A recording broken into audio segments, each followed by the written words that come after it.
Estamos en lo que viene a ser ya la semana 8 y esta semana nos toca hablar acerca de la coordinación química y el sistema inmune. Bien, entiéndase por coordinación química a la parte que tiene que ver con las hormonas y también como parte del sistema nervioso. Bien, trabajan siempre a la par, pero nos centraremos esta semana en lo que viene a ser las hormonas.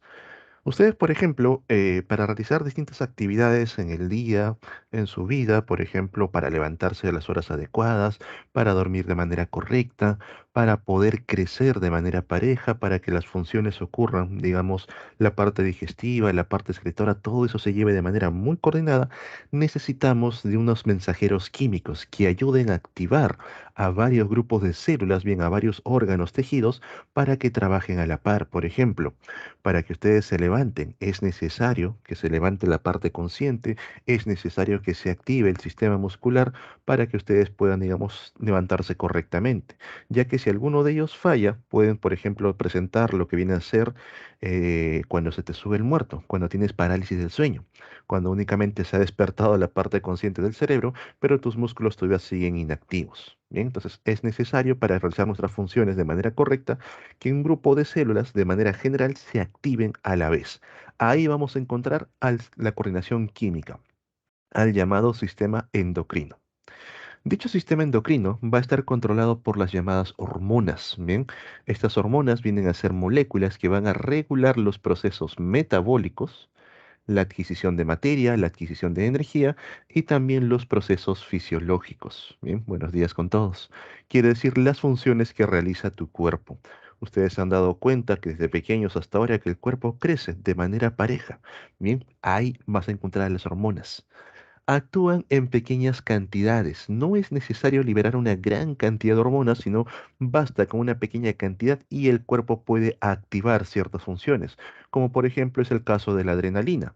Cuando tú estás frente a una situación desconocida, una situación de peligro, se libera una pequeña cantidad de adrenalina en el cuerpo y todo tu cuerpo ya se activó para poder escapar, para poder huir. Estas hormonas lo vamos a encontrar tanto en organismos vegetales como en organismos animales. Pero en el caso de los vegetales, el sistema no es muy desarrollado, ya que las hormonas vegetales son producidas en cualquier tipo de célula. Bien, y al momento que estas células las producen, pueden activar a cualquier otro tipo de células, no son específicas. Bien, cualquier célula la produce, cualquier célula se activa cuando se ve en contacto con estas hormonas. En cambio, en el grupo de los animales, las células conocidas como glándulas, las glándulas de tipo endocrinas, son las únicas que pueden producir hormonas. A su vez, estas hormonas son liberadas por todo el cuerpo, van a tener contacto con todas las células, pero solamente aquellas que tengan los receptores específicos, bien, van a ser activadas. Son muy específicas sobre las células blanco o células diana. Bien, entonces esto de manera general sobre las hormonas. Empecemos con la parte vegetal. Vamos con las llamadas hormonas vegetales. Por aquí. Las hormonas vegetales también se les conoce como las fitohormonas. Bien, fito es relativo a las plantas. Van a regular el crecimiento, el desarrollo de una planta y el transporte que ocurre de estas hormonas que son producidas en unas células para llegar a otras puede ser a través del floema o por difusión. Quiere decir que puede ser que una célula produzca las hormonas y las células que se encuentran alrededor se vean afectadas, bien, o llegar a un punto lejos por el floema. Dentro de las llamadas fitohormonas vamos a encontrar dos grandes grupos. Las hormonas estimuladoras, las que están a favor del crecimiento, a favor del desarrollo, y tenemos a las hormonas inhibidoras, las que detienen el crecimiento, detienen el desarrollo. Bien, ambas son necesarias para que la planta pueda, digamos, existir durante todo el año. Empezamos con las hormonas estimuladoras. Aquí encontramos al grupo de las auxinas. Señores, las hormonas no se llaman auxinas. Es un grupo de hormonas que en conjunto se conocen como auxinas. Dentro de este grupo hay varias hormonas. La principal viene a ser el ácido indolacético, el IAA. Estas auxinas van a ser sintetizadas, van a ser formadas a nivel del meristemo de los vegetales, principalmente en los ápices, en el meristemo apical del tallo, en el ápice de la raíz, los ápices laterales. Ahí vamos a encontrar a las auxinas. Estimulan el crecimiento de la célula actuando a nivel de la pared. bien, a nivel de la pared celular, a nivel de la pared vegetal. Ahora, chicos, para entender esto, pregunta de cultura general. ¿El sol por dónde sale? ¿Por el este o el oeste? ¿Por dónde sale el sol? Este. Por el este, correcto, y se oculta por el oeste. Entonces, por aquí, vean. Al momento que el sol sale por el este, va a empezar a iluminar a la planta, las auxinas se empiezan a producir, reaccionan a esta luz. Gracias a ello, las auxinas se producen en el ápice, pero van a actuar por este lado de la planta. Van a hacer que estas células empiecen a crecer, empiecen a dividirse, lo que hace que la planta se incline hacia la luz. A medida que va pasando el día, que el sol se va yendo hacia el oeste, ahora se va a encontrar por este lado. En este caso, las auxinas ahora van a estimular este lado de la planta para que las células empiecen a crecer, empiecen a dividirse y ahora la planta se va a inclinar hacia la parte del sol. Bien, a esta respuesta que tenemos gracias a las auxinas que estimulan el crecimiento se le conoce como las respuestas fototrópicas. Van a poder seguir la luz solar. Bien. Las auxinas también estimulan la formación de raíces adventicias y laterales. Una planta que va a tener bastantes auxinas dentro de su desarrollo, a nivel de las raíces vamos a encontrar una raíz principal y una gran cantidad de raíces adventicias, laterales o también llamadas raíces secundarias. Bien, pero una planta que no presenta muchas auxinas, no desarrolla muchas auxinas, tenemos la raíz principal y básicamente ninguna o pocas raíces laterales o secundarias. Bien. Las auxinas también permiten la diferenciación de los tejidos conductores. Van a participar en la formación del xilema y el floema. ¿A partir de quién? Del cambium vascular, ¿bien? Del meristemo de tipo secundario. Aparte de producir respuestas fototrópicas, las auxinas también participan en las respuestas geotrópicas. ¿Y qué es eso? Tiene que ver las respuestas de acuerdo a la gravedad. Bien. Por ejemplo, cuando ustedes ven el crecer una plantita, van a notar que la parte del tallo siempre crece de manera recta, bien hacia arriba, mientras que la raíz crece hacia la parte de abajo. Ahí vemos los geotropismos. El tallo va en contra de la gravedad, tiene un geotropismo negativo, mientras que la raíz va a favor de la gravedad, tiene un geotropismo positivo. ¿Y cómo demostramos esto? Por ejemplo, cuando una planta se cae, quizás hayan visto fotos de árboles caídos donde el tallo se vuelve a enderezar, va a ir siempre en contra de la gravedad, demostrando su geotropismo negativo. Las raíces que han quedado de manera expuestas se vuelven a introducir en el suelo, bien para ir hacia abajo de manera derecha, mostrando el geotropismo positivo. Bien, entonces si vas a favor de la gravedad, positivo; si vas en contra, el negativo. Eso viene a ser las respuestas geotrópicas. También se conocen como respuestas gravitrópicas. Bien, gravitropismo de la gravedad es lo mismo. Entonces, chicos, ahí encontramos la participación de las auxinas con el desarrollo de los órganos, con las respuestas fototrópicas, geotrópicas, con la formación de raíces secundarias y con la diferenciación del xilema y el floema, los vasos conductores. Al igual que las auxinas, tenemos a otro grupo de hormonas conocidas como las giberelinas, ¿bien? Relacionadas con el ácido giberélico. Estas giberelinas, curiosamente, se descubrieron primero en los hongos, en el llamado giberelium, de ahí el nombre de giberelinas.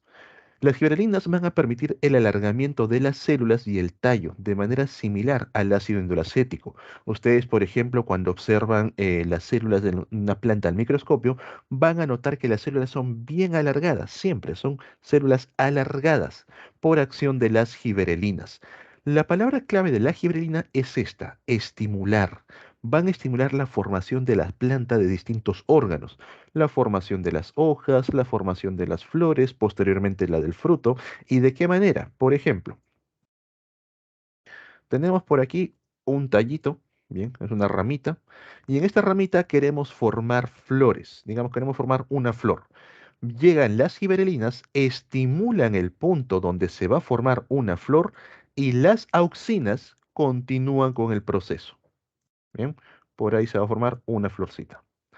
Queremos formar hojas. Nuevamente, las giberelinas estimulan el punto donde se va a formar una hoja y las auxinas continúan con el proceso.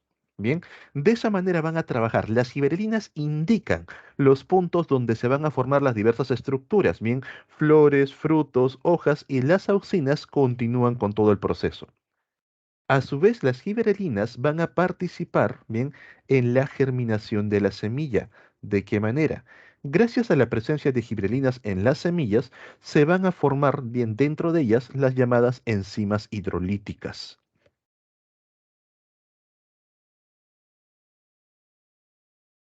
Estas enzimas van a ayudar a que se rompa la parte dura de la semilla y el embrión pueda aprovechar los nutrientes. Pero ojo, se llaman enzimas hidrolíticas. Quiere decir que aparte de estar presentes necesitan agua. Ustedes, por ejemplo, pueden comprar semillas en el mercado. Bien, por ejemplo, los granos de arroz, las lentejas, los garbanzos son semillas. Y cuando vienen empaquetaditos en esas bolsas selladas, van a notar que por más tiempo que pase no germinan. Profe, no hay giberelinas. No, sí tienen giberelinas. Esas semillas ya tienen las enzimas hidrolíticas. Lo único que les falta es agua. Bien, pero por ejemplo, si ustedes compran a granel estas semillas de manera abierta, lo almacenan en un espacio donde hay presencia de humedad, van a notar que a las semanas las semillas se activan y empiezan a formar nuevamente raíz, empiezan a formar nuevamente tallo, tienen sus germinados. ¿Por qué?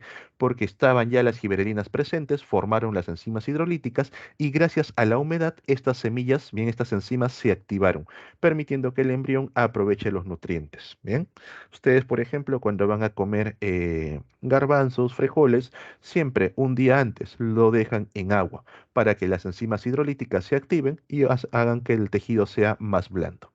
Bien, entonces ahí tenemos la acción de las giberelinas. Antes de pasar con el siguiente grupo, quiero que vean esto. Las gibrelinas, como permiten el alargamiento a nivel de las células, una planta que no presenta gibrelinas va a presentar un tallo corto, bien crece de manera achatada. En cambio, unas plantas que tienen abundantes gibrelinas, las células se estiran, lo cual permite que desarrolle un tallo bastante largo, una planta bastante alta. También van a participar induciendo la germinación, gracias a la formación de enzimas hidrolíticas. Bien.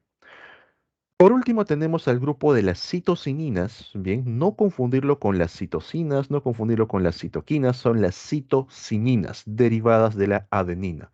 Este grupo de hormonas estimulan los procesos mitóticos, estimulan la división de las células, bien, aumentando la formación de ADN, aumentando la síntesis de ARN y las proteínas necesarias. Quiere decir que va a hacer que las células se dividan constantemente.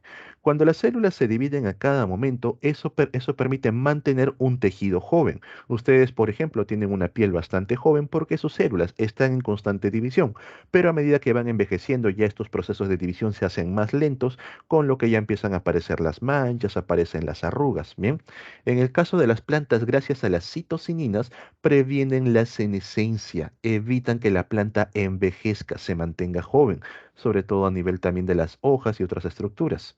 Inhiben el amarilleo de las hojas cortadas. Cuando las hojas caen de los árboles, bien, ya no reciben nutrientes, pero van a aprovechar los pocos que le quedan para mantenerse verdosos un buen tiempo, hasta que ahora sí se agotan, ya las citocininas no pueden trabajar y poco a poco la hoja se va marchitando. Bien, ahora.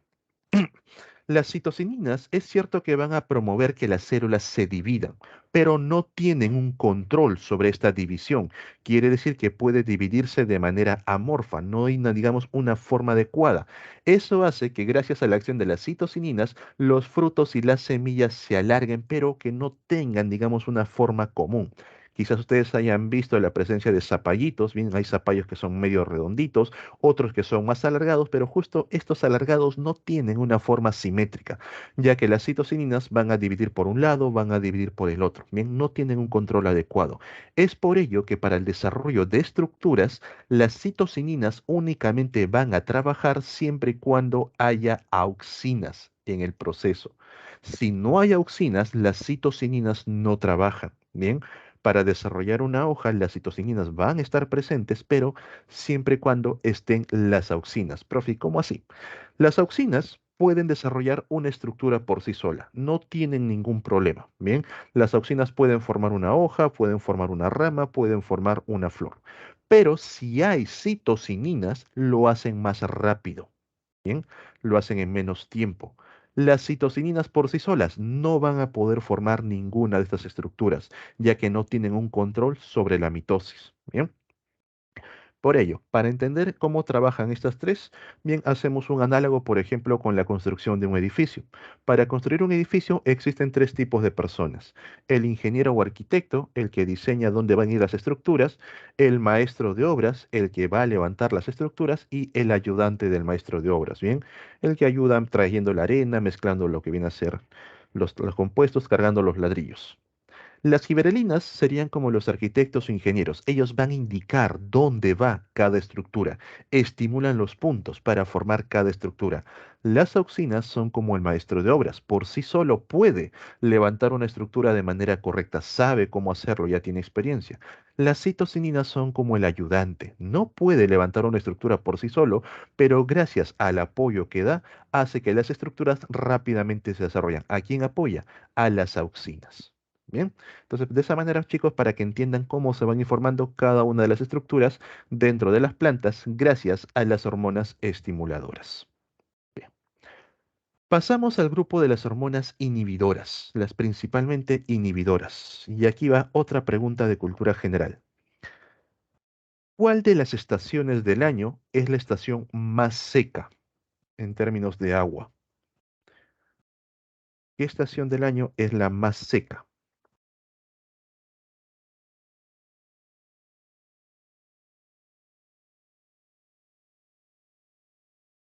El otoño, casi, ¿no? Otoño y primavera son estaciones de transición.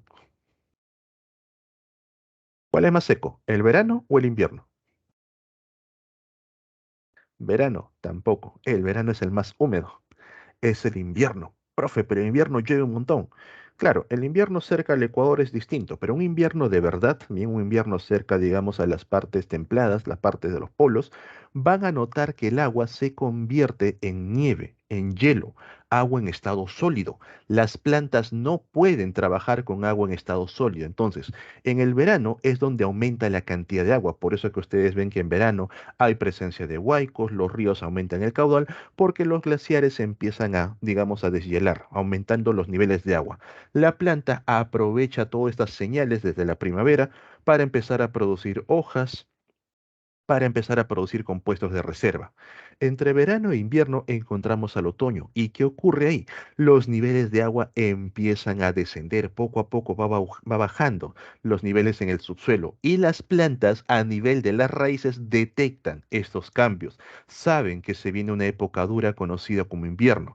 Es ahí donde van a entrar en acción las hormonas inhibidoras. Tenemos al ácido abscísico, también conocido como el ABA por sus siglas, bien, relacionada estructuralmente con los carotenoides. Se sintetiza en la base de los frutos, va a permitir bien la acción a nivel de los frutos, pero sobre todo esto, induce el letargo, manda a dormir, entre comillas, por ejemplo, a las yemas. Esas yemas que quieren formar nuevas ramas, nuevas hojas, no, los detiene. Se viene una época dura, no podemos bien gastar reservas formando una nueva estructura. A dormir, manda a dormir a las semillas, bien, que no se desarrollen en estas épocas secas, porque si la semilla empieza a utilizar sus reservas, forma raíz, forma un pequeño tallito, luego no va a encontrar agua para continuar con el desarrollo y la planta muere. Así que en esas épocas simplemente a dormir, bien. Estimula la caída de frutos y hojas. Recuerden que en la época de otoño, sobre todo, se caracteriza porque las hojas empiezan a caer en gran cantidad. ¿Por qué? Porque las hojas para mantenerlas verdosas gastan nutrientes. Es necesario estar ahí manteniendo a las células en división y también a nivel de las hojas se libera gran cantidad de agua bajo la forma de vapor y se viene una época en la que no van a tener agua, entonces necesitan mantener las reservas de agua bien llenas. Es por eso que las hojas empiezan a caer y en las plantas que mantienen las hojas durante el otoño y el invierno regula el cierre de los estomas para poder controlar los niveles de agua que tiene la planta. Bien, las hormonas inhibidoras detienen el crecimiento, van a estar, digamos, en contra del desarrollo como un medio de supervivencia para la planta, para que pueda soportar estas épocas duras. Una vez que llegue el invierno, van a notar que las plantas ya no producen frutos, las hojas están caídas, no desarrollan ninguna estructura, y si el invierno es bastante duro, las plantas empiezan a perder ramas, ¿bien? Ya que no pueden mantenerlas, van a hacer que la raíz sobreviva hasta el final. Luego del invierno, ¿qué tenemos? A la primavera. Los niveles de agua empiezan a subir poco a poco, ya pasó el invierno, ¿bien? Las raíces detectan estos cambios en nivel de agua, saben que se viene la primavera y activan a las hormonas estimuladoras, giberelinas, auxinas, citocininas, para formar nuevamente las estructuras que han ido perdiendo. Empiezan a formar las ramas, empiezan a formar las hojas, ¿bien? Empiezan a realizar procesos fotosintéticos. Por eso es que nosotros relacionamos siempre la primavera con el color verde, por las hojas nuevas que aparecen.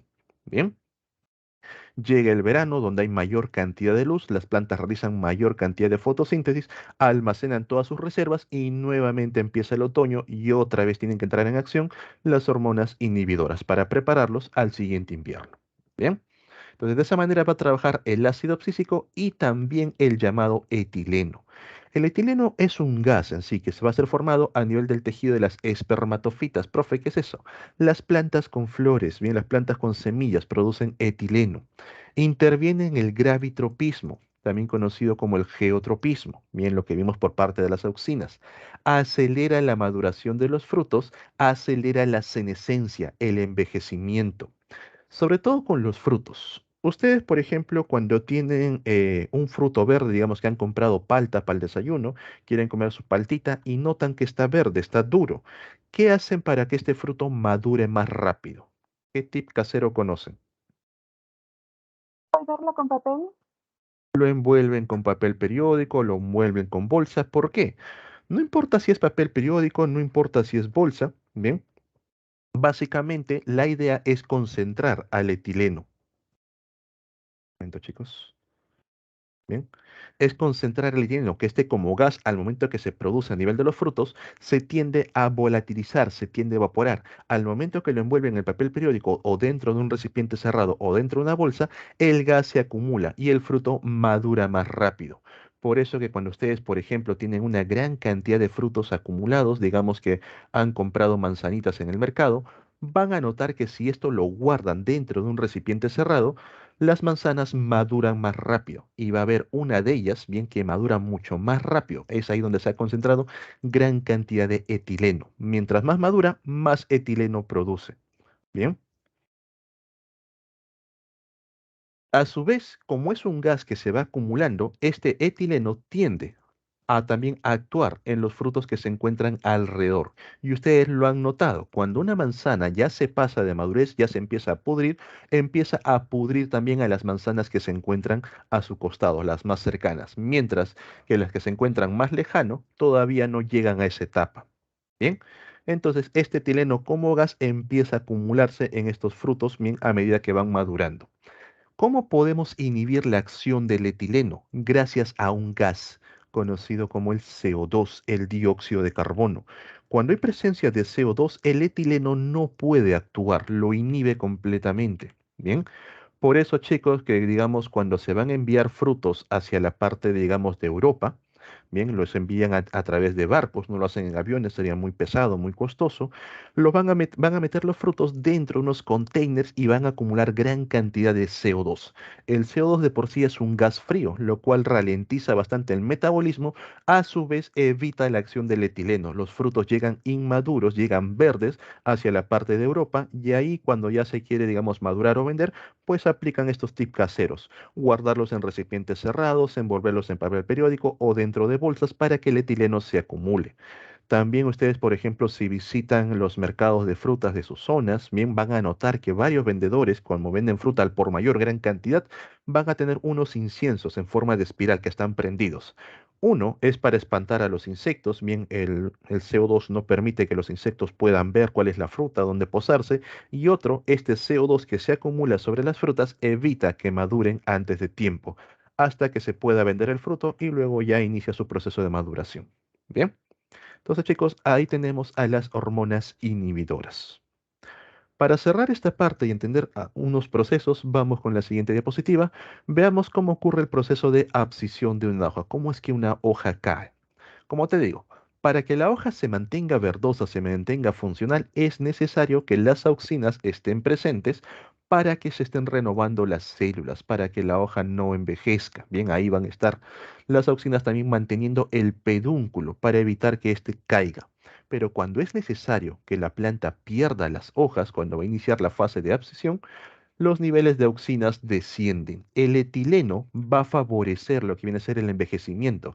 Estas células rápidamente empiezan a envejecer y el ácido abscísico forma un absceso, va a formar ahí un cierre a nivel de los vasos conductores, lo que hace que ya no lleguen nutrientes a la hoja. Bien, aquí ustedes van a ver que cuando las hojas se caen, parece que tuvieran un corte perfecto. Bien, eso es gracias al ácido abscísico. Las hojas empiezan a caer y el etileno favorece que las hojas se vuelvan amarillentas, que empiecen a marchitarse. Bien, el etileno favorece el envejecimiento. De manera general, chicos, ¿cómo actúan las hormonas? Atentos. Las giberelinas, principalmente estimuladoras a nivel de las semillas, participan en la germinación con el desarrollo de enzimas hidrolíticas, pero siempre es necesario agua. Sin agua, por más giberelinas que tengan las semillas, no va a germinar. Ten mucho cuidado con las preguntas tipo DECO. Bien, aparte de giberelinas, necesitas agua. También estimula el desarrollo de lo que vienen a ser las estructuras de la planta en el crecimiento o la maduración, la formación de hojas, la formación de flores, la formación de nuevas ramas. Bien, todo ello estimula la formación de flores, el desarrollo del fruto también. Aquí vamos a formar un fruto, correcto. Las giberelinas van a participar en el inicio, bien, van a estimular el desarrollo. Una vez que las giberelinas estimularon el desarrollo, las auxinas continúan con el proceso. Recuerda que las auxinas por sí solas pueden desarrollar toda la estructura, pero cuando están acompañadas de las citocininas o llamadas citoquininas, bien, pueden hacerlo mucho más rápido. Las citocininas por sí solas no trabajan. ¿Bien? Luego tenemos al etileno, un gas que favorece la senescencia, el envejecimiento. Acuérdate que las flores también se marchitan, ahí también actúa el etileno. Los frutos también maduran, ahí tenemos la presencia del etileno. Y para que las hojas se vuelvan amarillescas, ustedes han visto el otoño, las hojas amarillas que poco a poco van cayendo, ahí también participa el etileno. Por último, el ácido abscísico, el que forma los abscesos, el que ya permite que caigan los frutos, caigan las hojas, que la planta pueda resistir con sus reservas durante toda la época seca. Bien, manda las semillas a dormir porque si germinan en estas épocas no van a poder encontrar la suficiente agua, bien, para desarrollar a toda la planta. Bien, entonces chicos, este cuadrito resume la acción que tienen las fitohormonas en el desarrollo y en el ciclo de vida de toda la planta. ¿Quedaría alguna duda, alguna consulta antes de pasar con la parte animal? Bien, hasta aquí es la parte vegetal. Adelante con la pregunta. Profesor, buenos días. Disculpe, ¿las hormonas vegetales también funcionan con receptores o no? No, no tienen especificidad en sí. Las hormonas vegetales básicamente pueden actuar de un lado al otro a través del floema o directamente por difusión. Por ejemplo, aquí, bien, las auxinas fueron producidas por estas células y se difunden hacia las células que se están bastante cercas, permitiendo que se desarrollen. Bien, no son específicas para en sí. No tienen esa especificidad que las hormonas animales. ¿Y estas tienen acción sobre los animales, como por ejemplo los fitoestrógenos del aguaje, o cómo lo toma la PRE? En sí, esa parte no te van a preguntar por temas obvios, ¿bien? Es una parte muy avanzada de entender cómo es que las hormonas vegetales pueden, ¿bien? También accionar en células animales. Hay cierta relación al momento que nosotros consumimos ciertos compuestos, pero no como acción hormonal, sino como favorecer el desarrollo de ciertos órganos. Como te explico, por ejemplo, si yo empiezo a comer gran cantidad de proteínas, ¿qué tiendo a desarrollar? Mayor masa muscular, tiendo a desarrollar mayor cantidad, por ejemplo, de lo que viene a ser compuestos proteicos en el cuerpo y a su vez un olor bastante fuerte a nivel de las axilas, a nivel de los pies por el exceso de proteínas. De igual manera, cuando consumimos diversos tipos de plantas van a presentar compuestos activos químicos que van a hacer que nuestro cuerpo responda frente a esos compuestos, no directamente a las hormonas como tales, bien, si yo consumo auxinas, las auxinas en mi cuerpo no van a hacer nada, sino directamente a los compuestos activos presentes en la planta. Ustedes, por ejemplo, si consumen bastantes zanahorias, van a notar cómo la piel empieza a volverse de un color naranja por la presencia de los carotenos. Ustedes, por ejemplo, a ver otro ejemplo. Si empiezan a consumir gran cantidad de productos mentolados, van a sentir como la presión empieza a disminuir. Son principios activos que tienen las plantas, pero no tiene algo que ver directamente con las hormonas. ¿Bien? ¿Se entiende, chicos? ¿Alguna otra duda? Bien. Vamos entonces con la parte animal y nos vamos directamente con el ser humano, bien que es de interés. A nivel del ser humano vamos a encontrar al sistema endocrino. Mucho cuidado con este juego de palabras. El centro de control del sistema endocrino viene a ser el hipotálamo. Bien, el hipotálamo controla el balance de agua, la sed, el exceso de agua, el sueño, temperatura, apetito, presión sanguínea, impulso sexual, entre otros. La glándula de control, la glándula maestra, es conocida como la hipófisis o también llamada pituitaria. Bien, entonces una cosa es el centro de control y otra cosa es la glándula de control. Bien. Las glándulas endocrinas, tal como menciona el texto, sintetizan a los mensajeros químicos llamados hormonas.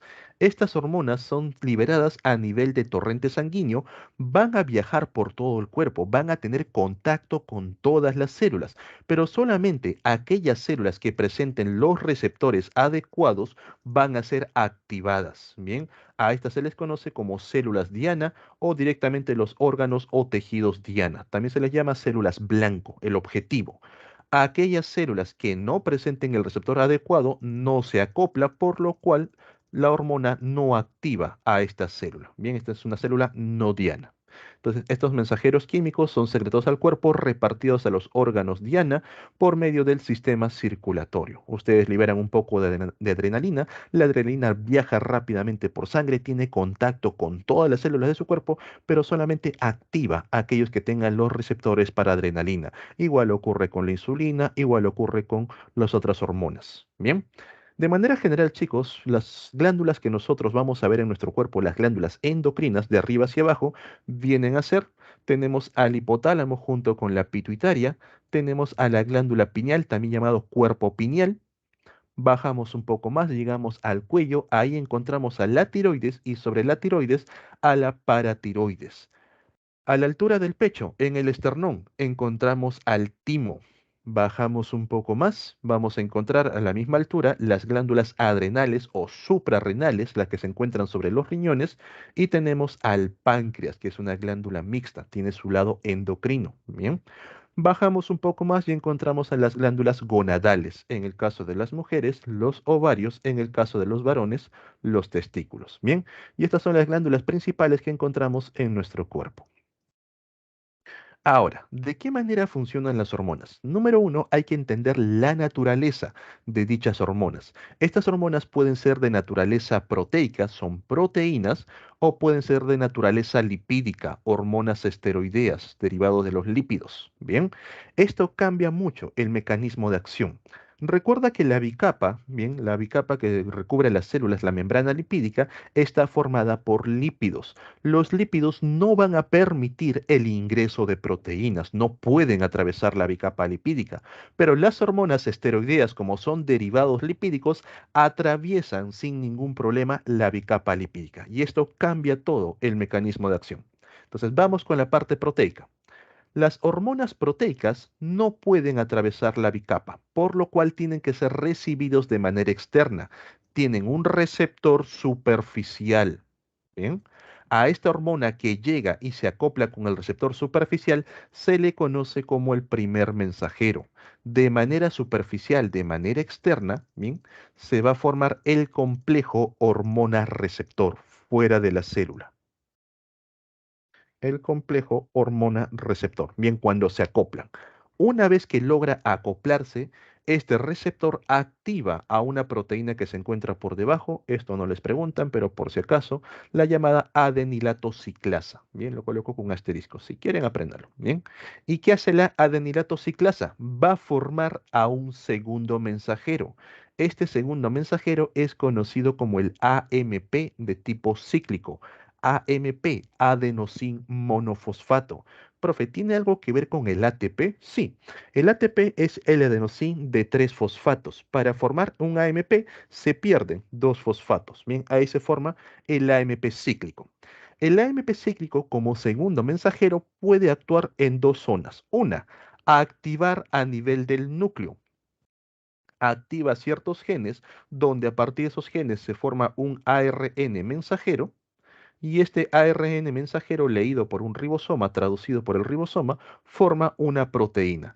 Esta proteína es la que altera la función celular. El AMP cíclico también puede activar directamente en el citoplasma a los ribosomas para que el ARN que ya está presente sea traducido en cantidad. Bien, formando nuevas proteínas, alterando de esa manera la función celular. En resumen, el AMP cíclico puede alterar la función celular desde el núcleo o directamente desde el citoplasma. Bien, tiene dos puntos de acción. Bien, vamos con la parte esteroidea. Bien, las hormonas de naturaleza lipídica. Las hormonas esteroideas pueden atravesar la bicapa lipídica sin ningún problema. Por ello, van a presentar al receptor de manera interna. Primera diferencia, tienen un receptor interno. De manera interna va a formarse el complejo hormona receptor dentro de la célula. Segunda diferencia. Bien, aquí adentro se forma el complejo hormona receptor. Se ha acoplado perfectamente. Este complejo hormona receptor solamente puede actuar a nivel del núcleo, nada más, haciendo que algunas hebras de ADN formen al ARN mensajero y a partir del ARN mensajero se forman las proteínas gracias a los ribosomas, alterando de esa manera la función celular. Bien, entonces encontramos diferencias básicas. Las proteínas tienen que ser recibidas de manera externa con un receptor externo y de manera externa se forma el complejo hormona receptor. Las esteroideas no, de manera interna son recibidas por un receptor interno formando el complejo hormona receptor dentro de la célula. Las hormonas proteicas tienen que formar un segundo mensajero, el AMP cíclico, y este AMP cíclico actúa tanto a nivel del núcleo como en el citoplasma. En cambio, el complejo hormona receptor no necesita formar un segundo mensajero, sino que directamente actúa a nivel únicamente del núcleo, alterando ciertas cargas genéticas para que expresen las proteínas. Bien. De esa manera, chicos, vamos a tener los mecanismos de acción de hormonas proteicas y hormonas esteroideas. Si se preguntan cuál es cuál, bien en su separata les han dado una lista de hormonas, van a notar que las hormonas de tipo esteroideas, las lipídicas, principalmente son las hormonas sexuales. Bien, estas hormonas sexuales cuando se activan en la pubertad van a permitir que ciertos genes silenciados, como por ejemplo en el caso de los varones, el desarrollo de la barba, la espalda ancha, el desarrollo de vello en el cuerpo, se activen y recién a esa edad las células empiezan a producir la barba, por ejemplo, o empiezan a engrosar la voz. Bien, en el caso de, de las mujeres ocurre igual, también tienen genes silenciados que se activan recién en la pubertad, cuando las hormonas, bien lo que vienen a ser los estrógenos, bien, activan a nivel del núcleo, por ejemplo, el desarrollo de los senos, el ensanchamiento de las caderas. Bien, ok chicos, entonces esto es el mecanismo de acción de las hormonas animales. Antes de pasar con el grupo de las glándulas, ¿quedaría alguna duda sobre estas dos diapositivas? ¿Algo que no se haya entendido?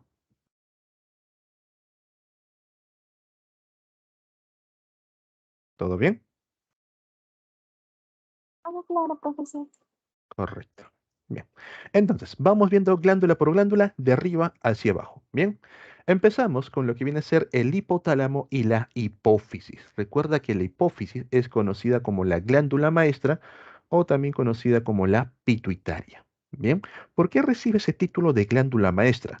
Aparte de que produce una gran cantidad de hormonas, es una glándula que activa a otras glándulas. Por eso se le llama glándula maestra, bien, cosa que las otras glándulas no hacen. Bien, es una glándula que activa, que estimula a otras glándulas.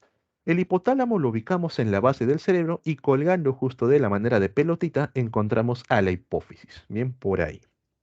Vamos a pasar esta imagen un poquito más abajo porque voy a agregar un texto después ahí arriba. Ok. Cuando observamos la hipófisis de cerca, vamos a notar que presenta dos zonas muy diferenciadas. Está formada por dos lóbulos. El lóbulo anterior, el que está hacia la parte de adelante, hacia la cara, a este lóbulo anterior también se le conoce con el nombre de la adenohipófisis. Al lóbulo posterior, el que está hacia atrás, se le conoce con el nombre de la neurohipófisis. Bien, está por aquí. ¿Por qué reciben esos nombres? Adenohipófisis, bien, se debe a que el lóbulo puede formar sus propias hormonas, tiene la parte adrenal, tiene la capacidad de actuar como glándula. Entonces, la adenohipófisis produce sus propias hormonas que luego las secreta. La neurohipófisis no puede producir ningún tipo de hormona.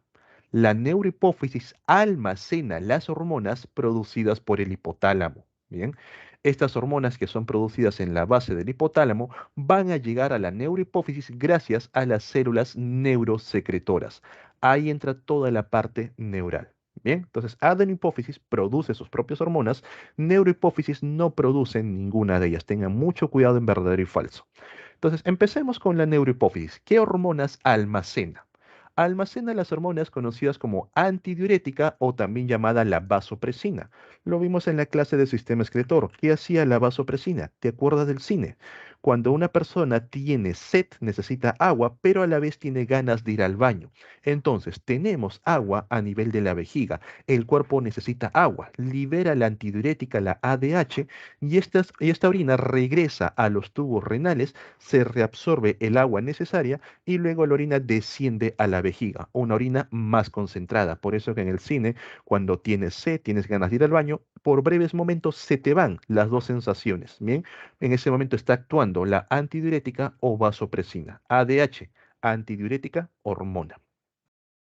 La neurohipófisis también almacena otra hormona conocida como la oxitocina. La oxitocina facilita las labores de parto porque a nivel de útero bien participa en las contracciones uterinas para que el bebé pueda salir fácilmente. También la oxitocina permite las contracciones a nivel de las glándulas mamarias para que se libere la leche. Quizás ustedes hayan visto, por ejemplo, que cuando tienen una mamá primeriza, digamos en los primeros meses, la mamá está ahí haciendo sus cosas, está en la cocina, está trabajando y de la nada los senos empiezan a liberar leche. Profe, ¿qué ha pasado? Quizás escuches esta frase en la que dicen, no, que los senos están cargados, por eso se están desbordando de leche.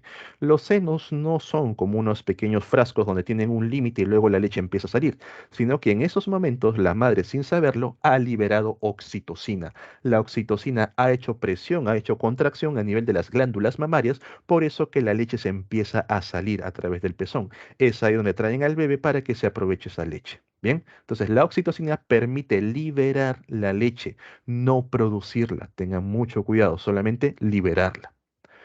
Vamos con la parte de la adenohipófisis. Bien, a estas dos lo dejamos para el final. Vamos con la hormona del crecimiento o también conocida como la somatotrofina o somatotropina, la SH, somatotropina hormona.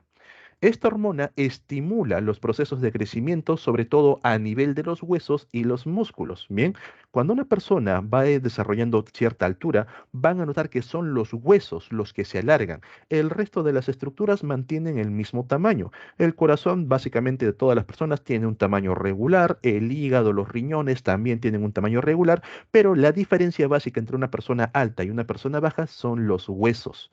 Bien, la persona alta tiene huesos más largos, sobre todo a nivel del fémur. Estos huesos también para llevarse la que viene a ser la movilidad desarrollan músculos más largos. Ahí van a ver la acción de lo que viene a ser la somatotropina. Cuando se libera en exceso, los huesos se alargan tanto que pues, se empiezan a volver frágiles, generan el llamado gigantismo.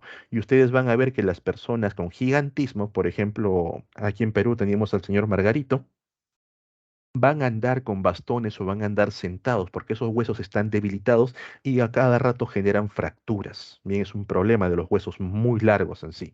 Por el contrario, si las personas no producen suficiente somatotropina hormona, van a generar enanismo. Bien, crecen bastante bajos y eso también genera problemas porque los órganos se desarrollan con normalidad, con el tamaño adecuado, solamente que los huesos son muy cortos. Entonces, en ese pequeño espacio del abdomen y del pecho, los órganos van a estar comprimidos generando problemas a la larga. Bien. Luego también la adenohipófisis produce y libera a la prolactina, bien, con las siglas PRL. La PR de pro y la L de lácteos, la prolactina a favor de la leche. Es la hormona que también actúa sobre las glándulas mamarias, pero en este caso es para producir las glándulas mamarias, para que se pueda producir la leche. Bien, entonces la prolactina hace que las glándulas mamarias produzcan la leche y la oxitocina facilita la liberación de la leche. Bien, cuando las mujeres embarazadas llegan ya a las últimas semanas del embarazo, listos para dar a luz, ahí la prolactina empieza a trabajar, empieza a actuar. Los senos se van desarrollando, empiezan a producir leche para que cuando nazca el niño tenga de dónde amamantar. Bien. Luego encontramos a la hormona adrenocorticotrópica o adrenocorticotrofina, un nombre muy complejo, la ACTH, adreno, córtico, trópico, hormona. Bien, córtico viene de la palabra corteza. Esta hormona adrenocorticotrópica, que es producida por la adenohipófisis, estimula a las glándulas suprarrenales, pero a nivel de la corteza, para que libere los famosos corticoides. Bien, la ACTH, acuérdense de la C, actúa a nivel de corteza, bien, a nivel cortical. Luego también la adenohipófisis produce la hormona tirotrofina, la TH, la cual actúa sobre la tiroides para que la tiroides pueda producir y liberar sus propias hormonas. Entonces te das cuenta, la adenohipófisis como glándula estimula a otras glándulas, a la glándula tiroides, a la glándula suprarrenal, a las glándulas mamarias y aquí también vamos a ver a las gónadas, ¿bien? Para que éstas produzcan sus propios compuestos. Ahora, ¿qué ocurre a nivel de las hormonas folículo estimulante y luteinizante? Pregunta, ¿la folículo estimulante actúa sobre varones o sobre mujeres? Mujeres, Mujeres. ¿Y la luteinizante? mujeres y varones. Sí y no.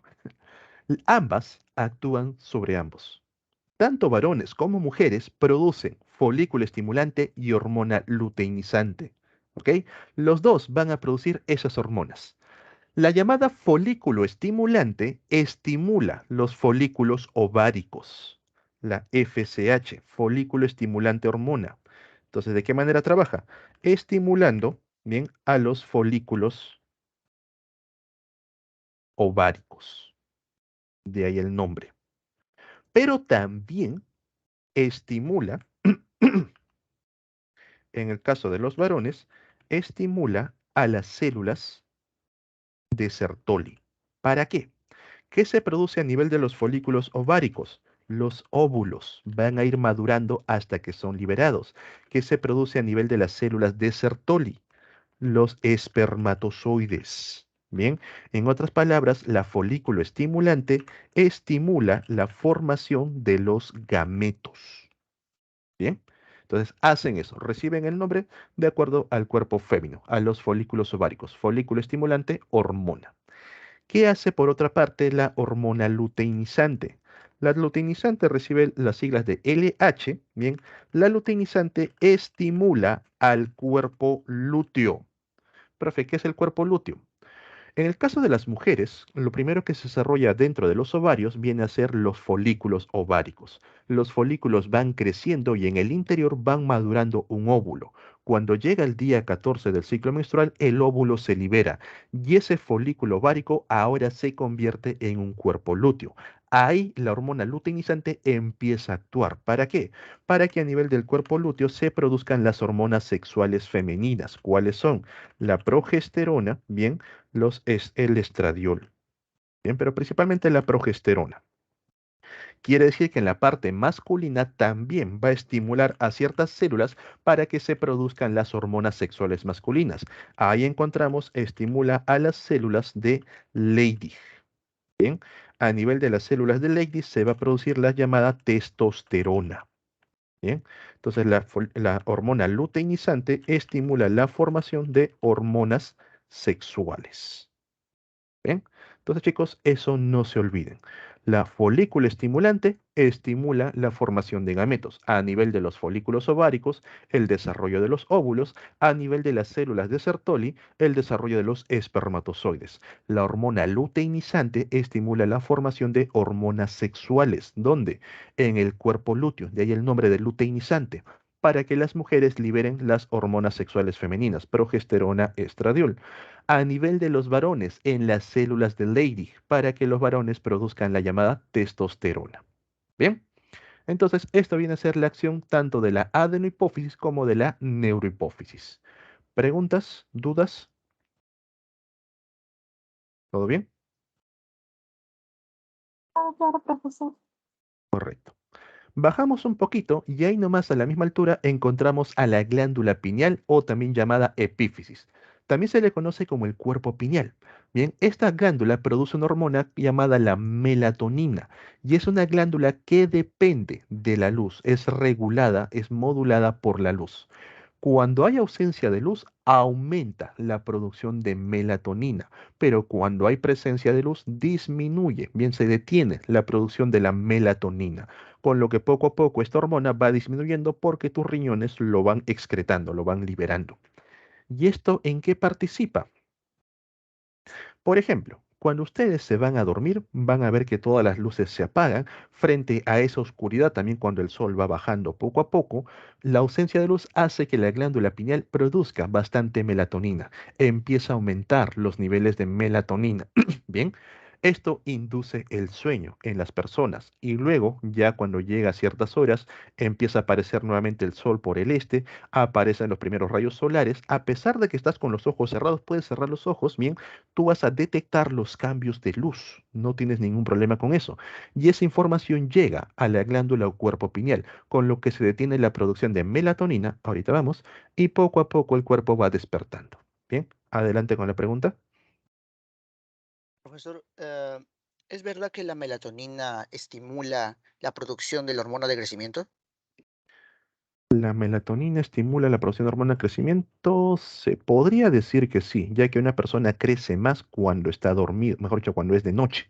En términos oscuros. Bien, pero más que eso es porque permite que la hormona del crecimiento trabaje de manera más adecuada. Recuerda que la hormona del crecimiento estimula los procesos de división a nivel de huesos, a nivel de los músculos. La melatonina favorece que las células bien se regeneren, evitando de esa manera que algunas células mueran antes de tiempo. Bien, de esa manera como que apoya en sí al crecimiento. Y si no lo sabían, es cierto, ustedes crecen más cuando es de noche, cuando están dormidos sobre todo. Bien. Ok, entonces la melatonina, la producción de melatonina va a depender de la luz. Quizás por eso, chicos, ustedes hayan escuchado por parte de sus abuelos, sobre todo cuando han vivido así en el campo, en la sierra, que ellos se iban a dormir bastante temprano, 7, 8 de la noche, ya estaban acostados, listos para dormir. ¿Por qué?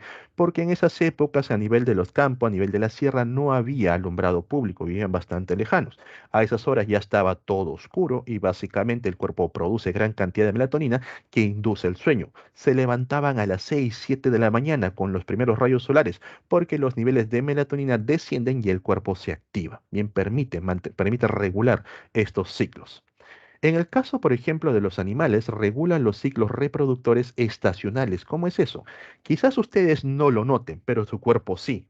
A nivel del año, va a haber días en el verano, ustedes quizás han visto que anochece muy tarde. 7, 8 de la noche todavía hay luz. Recién a las 9 ya se pone oscuro y amanece bastante temprano, 4 o 5 de la mañana. En cambio, en invierno, a las 5 o 6 de la tarde ya está todo oscurito y también a las 7, 8 de la mañana recién sale la luz del sol. Para poder generar que el cuerpo se acostumbre, se adapte a estos cambios, la melatonina influye. En el caso de los animales, les permite saber en qué estación se encuentran. Gracias a eso se reproducen en ciertas estaciones, van a hibernar en otras. Bien, entonces regula los ciclos reproductores estacionales. De manera general, influye en la vigilia, el sueño, cuando estás despierto, cuando estás dormido. Permite adaptarnos a las estaciones. regular los niveles del sueño de acuerdo a la estación que se encuentran. En invierno duermen más, en verano duermen menos. Bien, previene enfermedades cardíacas. Si una persona no duerme correctamente, poco a poco va a tener fallas a nivel del corazón, porque el corazón descansa sobre todo cuando duermes. Las células se van regenerando, los daños ahí van siendo reparados y también las enfermedades degenerativas. Quizás ustedes ya han tenido, por ejemplo, una que otra amanecida. Bien, con lo que han notado que al día siguiente de la amanecida, cuando todavía no duermen, toda la cara está con las ojeras, están con arrugas, se ve todo demacrado, pero basta una buena noche de sueño y todo eso ya aparece bastante regenerado. ¿Por qué? Porque mientras duermes, la melatonina ha inducido la regeneración bien a partir de las células. ¿Han notado, por ejemplo, también que ustedes un día se sienten enfermos, llegan a casa, están con fiebre, dolor de cabeza, están con, digamos, con presión baja, se van a dormir y amanecen curados? No es cuestión de suerte, no es cuestión de magia, sino que la melatonina estimula al sistema inmune, hace que las células se reparen. Si por ahí tienes una infección por bacterias, virus, protozoos, el sistema inmune se vuelve más activo mientras duermes. De ahí que las personas que se encuentran en el hospital duermen bastante para que el sistema inmune pueda reparar mucho mejor al cuerpo. Alivia y protege los efectos negativos del estrés. Cuando una persona está muy estresada, el cuerpo induce sueño, induce que duermas. Quizás lo has notado principalmente en los bebés. Bien, los bebés, por ejemplo, cuando están ahí estresados, malhumorados, están que lloran y lloran y lloran y en eso se quedan dormidos. Una vez que les pasa el sueño, se levantan más relajados, más tranquilos, más alegres. ¿Gracias a quién? A la melatonina. Ahora, nosotros, de manera general, debido a las nuevas tecnologías, estamos dañando a la glándula o cuerpo pineal. ¿De qué manera? ¿Cómo se llama ese aparatito que ustedes llevan a la cama a la hora que van a dormir? Un aparatito que emite bastante luz sobre el rostro. Un aparatito para poder seguir whatsappeando. El Cámara. celular, correcto. Bien, para seguir viendo sus TikToks. ¿Qué ocurre? Esa luz que emite el celular, bien, es reconocida por la parte visual y envía una información errónea a la glándula o cuerpo pineal, con lo que los niveles de melatonina no se producen correctamente. ¿No han notado eso? Que cuando van a dormir con el celular, bien, están con sueño, están bien cansados, se acuestan, prenden el celular y se les va el sueño. Pueden pasar 1, 2, 3 horas, bien, sin poder dormir por toda la luz que están recibiendo. Y ahora, algo que ocurre a nivel glandular sobre todo, es que cuando las glándulas empiezan a fallar, van a ser una de dos. Bien, o la glándula deja de trabajar porque siente, bueno, ya su labor ha sido alterada, dejan de trabajar, o empiezan a trabajar en exceso porque sienten que no lo están haciendo bien. No estoy produciendo correctamente melatonina, produzco más. Bien, y eso a qué lleva a que la persona, cuando ya llega a las etapas adultas, bien, la persona, si la glándula deja de trabajar, no produce melatonina, sufre de insomnio, no puede dormir. Si produce en exceso, bien, sufre de somnolencia, se duerme a cada rato. Sí, hay pastillas de melatonina, ya que, correcto, presentan un sueño ligero, quizás su glándula pineal no está produciendo las cantidades adecuadas, pero prueben, digamos, poco a poco tratar de regular el cuerpo. Busquen un ambiente oscuro para dormir, sepárense del celular horas antes, bien, e intenten poco a poco que el cuerpo reaccione y produzca la melatonina adecuada. Bien, pero no se olviden de esto. Las glándulas, de manera general, cuando son alteradas, producen una de dos. O trabajan en exceso o dejan de trabajar. Bien, bien chicos, seguimos bajando de la glándula pineal y llegamos a la altura del cuello. A nivel del cuello vamos a encontrar a dos glándulas. Bien, ahí tenemos a la tiroides, la glándula tiroides, la cual tiene una forma de corbatín o una forma de michi ubicada sobre la tráquea. Y sobre la tiroides encontramos a cuatro cuerpos glandulares que vienen a conformar la paratiroides. ¿Bien? Tiroides y paratiroides. Ahí. Hablemos de la tiroides. La tiroides va a producir una hormona conocida como la tiroxina. Bien, la tiroxina es una hormona que estimula el crecimiento, el desarrollo en los mamíferos jóvenes y controla la velocidad del metabolismo. Gracias a la tiroxina nosotros podemos desarrollar adecuadamente, sobre todo en la época de la juventud. Ya de ahí el desarrollo como que se detiene un poco, pero ustedes van a ver que entre la infancia y lo que viene a ser la adultez, la llamada pubertad y adolescencia, hay cambios muy grandes en su cuerpo. Ahí participa la tiroxina. Regula la velocidad del metabolismo, de qué manera tu cuerpo puede convertir los alimentos en energía. Bien, Por ello, chicos, que cuando una persona tiene daños a nivel de la tiroides, profe, ¿de qué manera? ¿Por falta de sueño? No. A la tiroides se le daña cuando no recibe la suficiente cantidad de yodo. La tiroides depende de niveles adecuados de yodo. ¿Y nosotros dónde consumimos yodo? En la sal yodada. Bien, de forma general, señores, la sal que se extrae de los mares, la sal que se extrae de los minerales de la tierra, no tienen yodo, sino que en el proceso en donde van a empaquetar la sal en bolsas, ahí se le agrega el yodo para que llegue a nuestro cuerpo. Si una persona deja de consumir yodo, la tiroides se altera y una tiroides alterada produce una de dos. O deja de trabajar y a eso se le conoce como hipotiroidismo, ¿bien? Con lo que la persona desarrolla el bocio. ¿Qué es el bocio? Una inflamación de la tiroides, como si fuese un pelícano. Bien, aquí pueden ver una tiroides inflamada en el cuello. Esto también se relaciona con el mixedema o cretinismo. ¿Qué es eso? Un retraso físico o mental que ocurre el mixedema a nivel de los jóvenes, cretinismo a nivel de los adultos. Bien, a su vez el metabolismo, como está controlado por la tiroides, se vuelve lento. Estas personas, cada que comen, rápidamente engordan, no aprovechan toda esa materia convirtiéndolo en energía. Bien. En contraparte, si la tiroides por falta de yodo empieza a trabajar en exceso, la persona desarrolla hipertiroidismo. Así como el hipotiroidismo se nota con el bocio o la inflamación del cuello, el hipertiroidismo se nota gracias a la exoftalmia. Exoftalmia. ¿Y qué cosa es la exoftalmia? Los ojos de manera normal presentan una curvatura cuando lo ves de costadito. Una persona con exoftalmia va a presentar unos ojos en punta, una curvatura muy marcada. Bien, ahí el médico se da cuenta que la tiroides está fallando, ha hecho hipertiroidismo. Aparte de presentar exoftalmia, la persona también presenta problemas a nivel de lo que viene a ser los nervios, presenta irritación, daños en el corazón, bien presenta cardiopatías, lo que puede conllevar a la muerte. ¿Qué ocurre con la velocidad del metabolismo? Aumenta. Unas personas con hipertiroidismo rápidamente pierde peso porque todo lo que come lo convierte en energía. Bien, por eso es que algunas personas aseguran que una dieta libre de sal hace que baje de pesos. No están bajando de peso por dejar de consumir sal, están bajando de peso porque la falta de yodo ha hecho que desarrollen hipertiroidismo. Tener mucho cuidado con ello, bien, ya que la tiroides, una vez que es dañada, es de por vida, por si acaso. La tiroides, aparte de producir la tiroxina, produce a otra hormona conocida como la calcitonina, la cual permite regular los niveles de calcio en sangre, bien, reduciendo, entre comillas, reduciendo estos niveles de calcio y también reduce el dolor óseo. Bien. En contraparte de la calcitonina tenemos a la paratormona. La paratiroides, bien que está formado por estos cuatro cuerpos celulares que están sobre la tiroides, producen una hormona llamada la paratormona, la PTH. Bien, paratormona.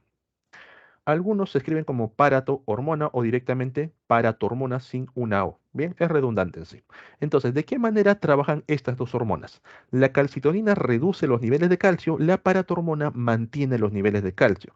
Veamos, por ejemplo, un cuadrito, por aquí. Bien, esto viene a ser el tiempo.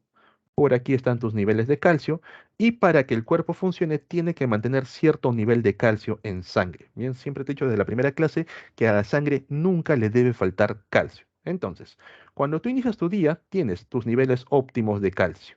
A medida que vas trabajando bien, las contracciones musculares, los procesos sinápticos, todos ellos agotan calcio. Los niveles de calcio en sangre empiezan a disminuir. Una vez que los niveles de calcio han disminuido, se activa la paratormona. ¿Qué hace la paratormona? Los huesos liberan calcio, los riñones absorben calcio, lo envían a sangre, los intestinos también absorben calcio, enviando todo eso, todo ese calcio a sangre. La paratormona permite que los niveles de calcio aumenten. Perdón. Entonces, por aquí sube los niveles del calcio y ahora tenemos más del necesario. Entonces, ¿qué ocurre en ese punto? La paratormona deja de trabajar. ¿Y qué hacemos ahora? Se activa la calcitonina. La calcitonina hace que los intestinos ya no absorban calcio, hace que los riñones tampoco absorban calcio y lo envíen a sangre, y hace que los huesos empiecen a acumular calcio, van quitando el calcio presente en la sangre. Bien, De esa manera se reduce el dolor óseo y los huesos actúan como reserva, lo cual hace que junto con tus propias acciones, el movimiento muscular, los procesos sinápticos, los niveles de calcio en sangre vuelvan nuevamente a lo normal y posteriormente otra vez vuelvan a reducirse. Y ahí nuevamente se activa la paratormona para regresarlo a la normalidad. Bien, entonces calcitonina y paratormona trabajan a la par para mantener los niveles adecuados de calcio en sangre. Lo que uno hace, el otro lo deshace. Por eso que estas hormonas también se categorizan como hormonas antagónicas. Bien, lo que uno hace, el otro lo deshace. Bien, chicos, ahí tenemos a la tiroides y paratiroides. Si tienen dudas o consultas, alzan la mano o activan el micro, sin ningún problema. Bien, yo avanzo para que no nos gane el tiempo. Seguimos bajando. Adelante con la pregunta. Sí, profesor. Quisiera que, no sé si podría volverme a explicar cómo funciona la calcitonina. Ah, ya. Sí, sí, normal. Entonces, cuando la paratormona se activa, aumentan los niveles de calcio en sangre. Tenemos bastante calcio en sangre. Entonces, ahí la paratormona ya deja de actuar y se activa la calcitonina. Los riñones estaban absorbiendo calcio. La calcitonina dice ya no. Inhibe la absorción de calcio por parte de los riñones. Ya no llegan calcio a sangre. Los intestinos estaban absorbiendo calcio. La calcitonina detiene esa absorción de calcio. A nivel de los huesos hace que los huesos dejen de liberar calcio y al contrario empiecen a absorber calcio para que actúen como reserva. Bien, entonces ahí poco a poco los niveles de calcio empiezan a disminuir. De esa manera se controla el nivel de calcio. Cuando tienes poco calcio en sangre, se activa la paratormona, lo cual aumenta. Cuando ya tienes demasiado, se activa la calcitonina, lo cual detiene bien el aumento de calcio y poco a poco va eliminándose el calcio en exceso. Bien, de esa manera trabajan las dos hormonas, paratormona y calcitonina. ¿Queda claro? Bien. Sí, profe, Seguimos muchas bajando. gracias. Bien.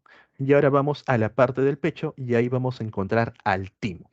El timo es una glándula, bien que fue bastante voluminosa cuando eres pequeño, pero que poco a poco se va reduciendo, involuciona, se hace más pequeño. ¿Por qué?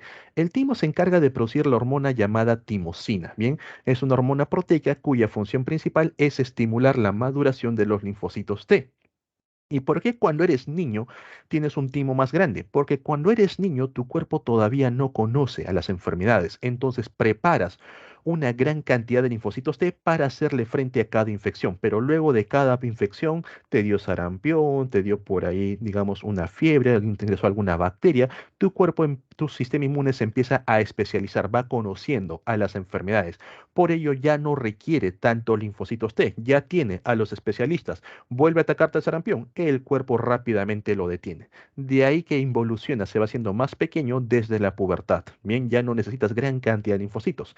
Esto también, por ejemplo, tú lo has notado cuando de pequeño te has enfermado a cada rato, de niño has ido al hospital a cada rato, te han colocado cada tipo de vacuna, pero de adulto tus principales enfermedades, quizás una gripe, porque mutan constantemente, pero de ahí vienen a ser dolencias, que por ahí me está doliendo el corazón, por ahí me está doliendo el estómago, bien, ya cosas que no tienen que ver con el sistema inmune, una fractura, una caída, nada más. Bien, entonces el timo es bastante voluminoso de pequeño porque de pequeño tu cuerpo aprende a reconocer bien a los procesos infecciosos, a bacterias, virus, protozoos, entre otros. Ya de adulto ya los conoce, no necesitas muchos linfocitos T maduros. Bien, entonces esa es la acción del timo produciendo la timosina.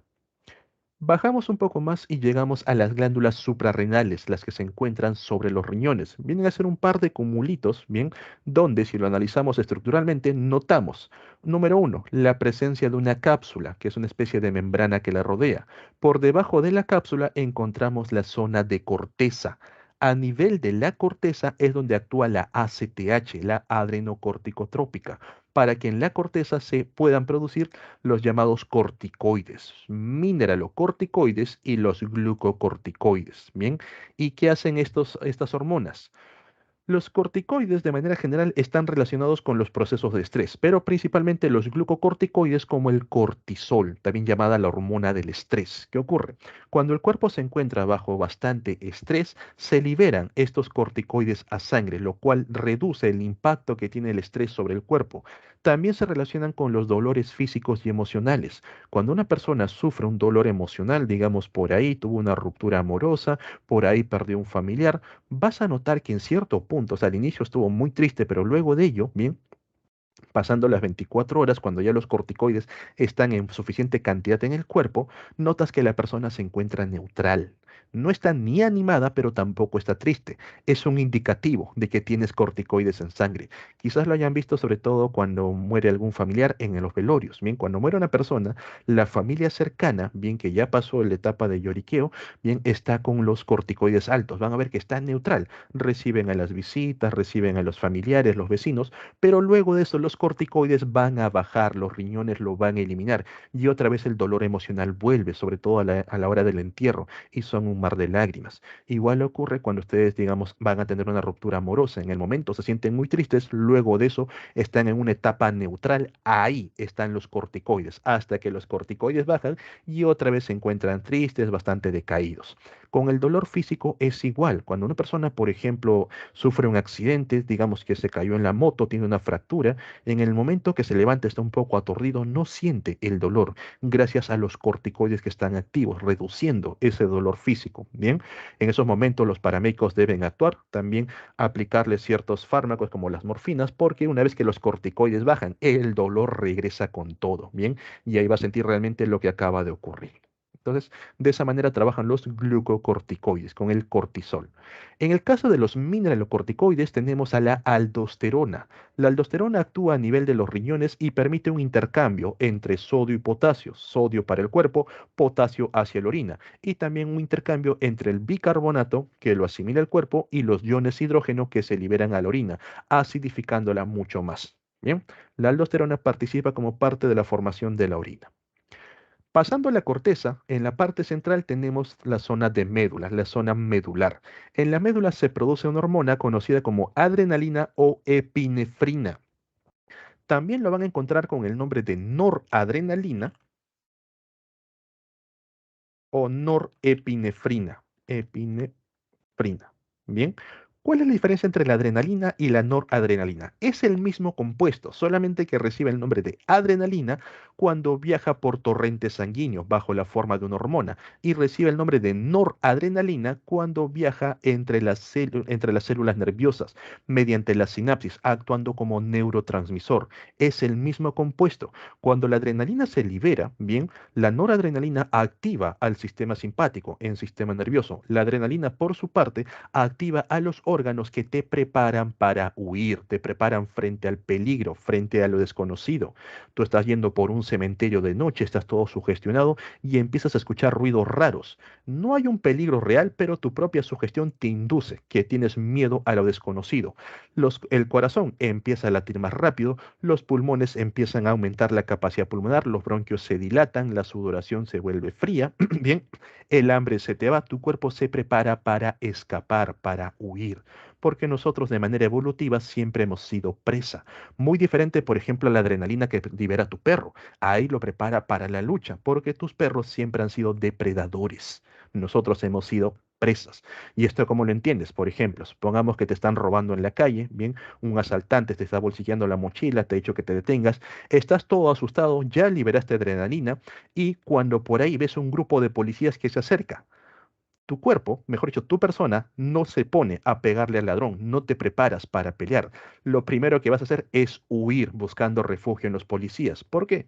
Porque eso nosotros lo tenemos de manera evolutiva, escapar del peligro. Bien, ahí tienes la acción de la adrenalina o también llamada epinefrina.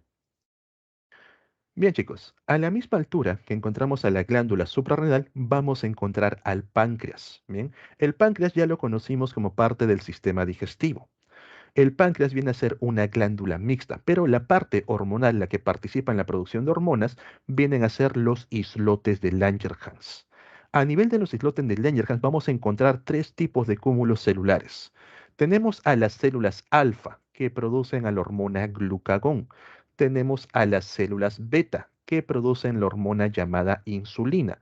Y tenemos a las células delta, que producen la hormona conocida como somatostatina. Bien. ¿De qué manera van a trabajar? Por ejemplo, a nivel del hígado, sobre todo, la insulina y el glucagón se activan. van a permitir, por aquí te lo coloco, capturar la glucosa para convertirlo en glucógeno y viceversa. Entonces, cuando ustedes han comido cualquier tipo de alimento, han tomado un desayuno, en sangre los niveles de azúcar, los niveles de glucosa aumentan. Ahí las células beta liberan la insulina para que las células puedan capturar la glucosa de sangre. Al momento que capturas la glucosa, lo transforman en glucógeno, lo almacenan bajo la forma de reserva. Bien, pero por ejemplo, profe, yo no he tomado desayuno, todavía tengo energía, ¿a qué se debe? A que en tu cuerpo, a nivel del hígado, tienes glucógeno de reserva. Este glucógeno tiene que regresar a la forma de glucosa, tienes que romper esos enlaces. Para ello va a participar el glucagón. El glucagón ayuda a que el glucógeno regrese a la forma de glucosa. Entonces, lo que uno hace, el otro lo deshace. ¿Cómo se llaman ese tipo de hormonas? Que lo vimos en la calcitonina y la paratormona. Antagónicas. Antagónicas, correcto. Te coloco la palabra para que no te olvides. Bien. Entonces, la insulina permite capturar la glucosa, con lo cual los niveles de azúcar en sangre se reducen. Quiere decir que es una hormona hipoglucemiante, reduce los niveles de azúcar. A su vez, permite formar glucógeno, es una hormona anabólica. Bien. El glucagón, por otra parte, permite que el glucógeno se convierta nuevamente en glucosa, aumenta los niveles de azúcar en sangre. Es una hormona hiperglucemiante. Bien, profe, ¿y la somatostatina qué hace? La somatostatina es una hormona reguladora. Cuando ya se capturó suficiente glucosa de sangre, la somatostatina inhibe a las células beta para que ya no produzcan insulina. Cuando ya se produjo bastante glucosa a partir del glucógeno, bien, ya tenemos suficiente azúcar en sangre, la somatostatina inhibe a las células alfa para que ya no liberen glucagón. Cuando la somatostatina ya trabajó sobre las células alfa, ya trabajó sobre las células beta, la somatostatina se inhibe a sí mismo para que no se libere, actúa sobre las células delta. Bien, la somatostatina es una hormona reguladora. Aparte de regular la motilidad gástrica, que viene a ser el movimiento, bien, a nivel gástrico, regula la secreción endocrina, la secreción de las hormonas a nivel intestinal. Bien, esta es la acción de la somatostatina con las células delta. Las células F no son parte del sistema endocrino, sino que son parte del sistema digestivo. Los polipéptidos pancreáticos, parte de los jugos pancreáticos. Bien, simplemente actúan a esa manera. Bien, entonces aquí la parte endocrina son los islotes de Langerhans, con las células alfa, las beta y las delta, produciendo glucagón, insulina y somatostatina respectivamente. Un punto muy importante del páncreas es entender cómo funcionan los procesos diabéticos cuando el páncreas empieza a fallar. Quizás a alguno le hayan dicho tienes riesgo de padecer diabetes y en su mente dice, pues bueno, no pasa nada, si voy a ser diabéticos voy a estar inyectándome insulina todos los días. A fin de cuentas ya tenemos tratamiento. No, no, no, atentos con esto.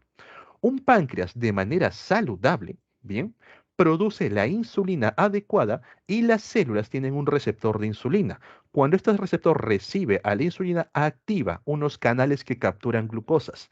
A estos canales se les conoce como los GLUT. Hay 12, 14 de ellos, la mayoría en el cerebro. Bien, entonces los GLUT capturan el azúcar y trabajan normal. La diabetes tipo 1 es la diabetes genética, la diabetes hereditaria. ¿Qué ocurre? La persona no produce insulina a nivel de páncreas. Al no haber insulina, el receptor no se activa y los canales no se abren. La glucosa no puede ser capturada. Entonces, ¿cómo curamos a esta persona? Esta persona, de manera genética, sí puede recibir, bien, lo que viene a ser insulina en sus dosis. La insulina entra a su cuerpo, los receptores lo reciben y los GLUT se activan. La diabetes tipo 2 es la diabetes provocada, es la que ocurre, por ejemplo, por malos hábitos alimenticios, por malos hábitos de vida. El páncreas produce insulina sin ningún problema, solo que las células ya no reaccionan a la insulina, el receptor no lo recibe, ha generado resistencia a la insulina. con lo cual los canales de azúcares, los canales de glucosas no se activan y el azúcar no ingresa. Una diabetes tipo 2, la persona, por más insulina que se aplique, no va a poder activar a los GLUT, profe. Entonces, ¿qué hace esta persona? Va a cambiar completamente su dieta, va a ser una dieta baja en carbohidratos, bien, ya que no puede asimilarlos correctamente. Entonces, mucho cuidado si ustedes piensan que la diabetes se cura directamente aplicando insulina. Si es diabetes tipo 2, el páncreas produce insulina. Le metes más insulina, es lo mismo, solamente que las células han generado resistencia, ya no reconocen a la insulina en sí. Bien, mucho cuidado con eso. Bueno, ya para finalizar la parte de lo que viene a ser hormonas, bien, seguimos bajando y llegamos a la parte gonadal. Bien, a nivel de las gónadas, ¿cómo actúa el sistema endocrino? El hipotálamo activa a la hipófisis gracias a la GnRH. Profe, ¿qué es eso? Es una hormona, la hormona gonadotropina. Entropina es una alteración hormonal. Gonadotropinas. Entonces, el hipotálamo libera las gonadotropinas y estimula que la hipófisis libere, bueno, produzca y libere la hormona luteinizante y folículo estimulante. ¿Qué lado de la hipófisis? ¿La adeno o la neuro? Adeno. La adenohipófisis, correcto. Bien, entonces la gonadotropina estimula a la adenohipófisis para que produzca y libere la hormona luteinizante y folículo estimulante. ¿De qué manera actúan estas hormonas en varones y en mujeres? En la parte de arriba me han colocado los varones. Colocamos el símbolo de Marte. Bien, para que se vean acostumbrando, chicos, que quizás lo vean en la parte genética. Entonces, el hipotálamo activó a la hipófisis libera la LH, hormona luteinizante.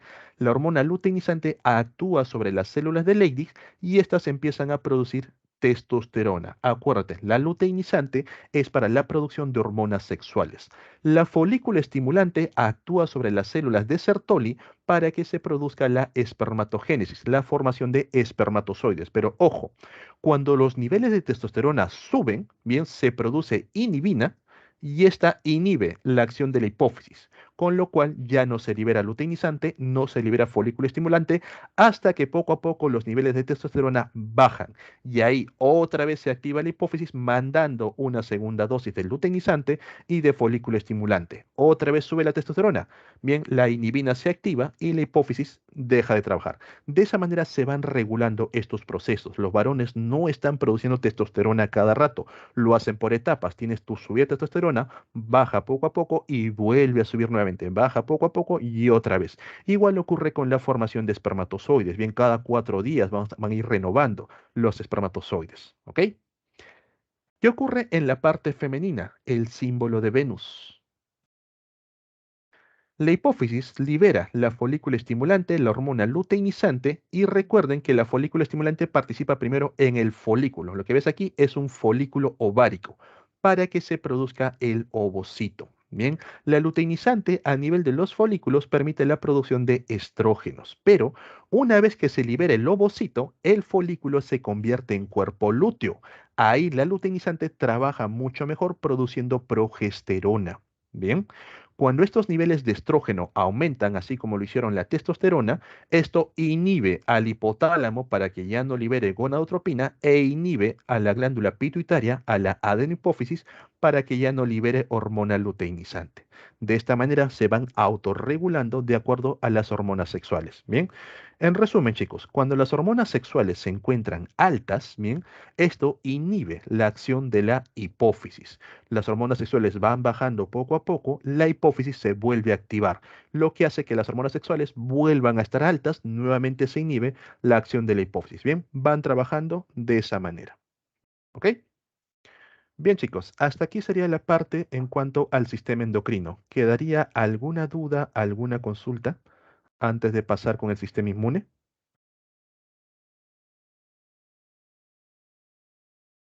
¿Todo bien? Ok, vamos rápidamente con el sistema inmune. Estamos contra el tiempo. El sistema inmunológico está formado por una red compleja de células y órganos que se encargan de proteger al cuerpo de las infecciones. Los órganos que forman parte del sistema inmune se denominan órganos linfoides. ¿A quiénes vamos a encontrar ahí? Órganos principales, el timo, donde maduran los linfocitos T. el vaso donde maduran los linfocitos B. En médula ósea se producen todas las células del sistema inmune y básicamente del tejido sanguíneo. Luego encontramos centros de capacitación como los apéndices, bien, los vasos linfáticos que por ahí viajan las células inmunitarias, aparte también del torrente sanguíneo, los nódulos linfáticos o ganglios linfáticos y a nivel del cuello encontramos las amígdalas y los adenoides. Entonces, las células se producen a nivel de la médula ósea, migran hacia el timo, hacia el vaso donde maduran. Bien, una vez que maduran van a acumularse en los nódulos linfáticos o en el apéndice, van a viajar a través de los vasos linfáticos y ahí es donde van a ser activados. Entra un virus extraño, se activan los linfocitos T, los linfocitos B y salen en defensa del cuerpo. Bien. Por eso, chicos, muy importante que las personas conserven sus apéndices. Ah, también me olvidaba, las placas de Peyer. Profe, ¿qué es eso? Es una serie de estructuras que se encuentran en los intestinos, ya que ahí también son centros de infección. Cuando nosotros consumimos alimentos puede haber presencia bien de organismos extraños. Bien, entonces estos vienen a ser los órganos linfoides. Estos órganos bien afectan el crecimiento, el desarrollo y la liberación de los llamados linfocitos. ¿Cuál es la principal función del sistema inmune? Elaborar una respuesta inmune frente a un antígeno. ¿Y qué cosa es un antígeno? Es cualquier cuerpo extraño que estimula una respuesta inmune. Puede ser un virus, puede ser una bacteria, un protozoo, un helminto o, por ejemplo, partículas pequeñas como venenos, partículas pequeñas como metales. Cuando ingresan a tu cuerpo, van a hacer que el sistema inmune reaccione, generan un estímulo antigénico y esa reacción hace que el sistema inmune elabore una respuesta inmune para destruir al antígeno.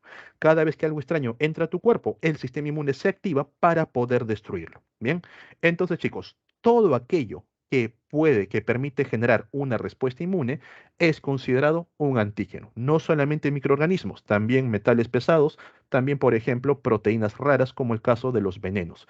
Cuando una persona recibe un órgano donado, el sistema inmune a veces lo reconoce como extraño y elabora una respuesta inmune, destruyendo al órgano donado. Bien, ese órgano ha actuado como antígeno. El sistema inmune, en resumen, se encarga bien del estudio de reconocer qué cosa es propio y diferenciarlo frente a lo extraño. El sistema inmune está capacitado para poder reconocer a nuestras propias células, a nuestro propio organismo y también reconocer a aquellos que no lo son y de esa manera poder atacarlos. Bien.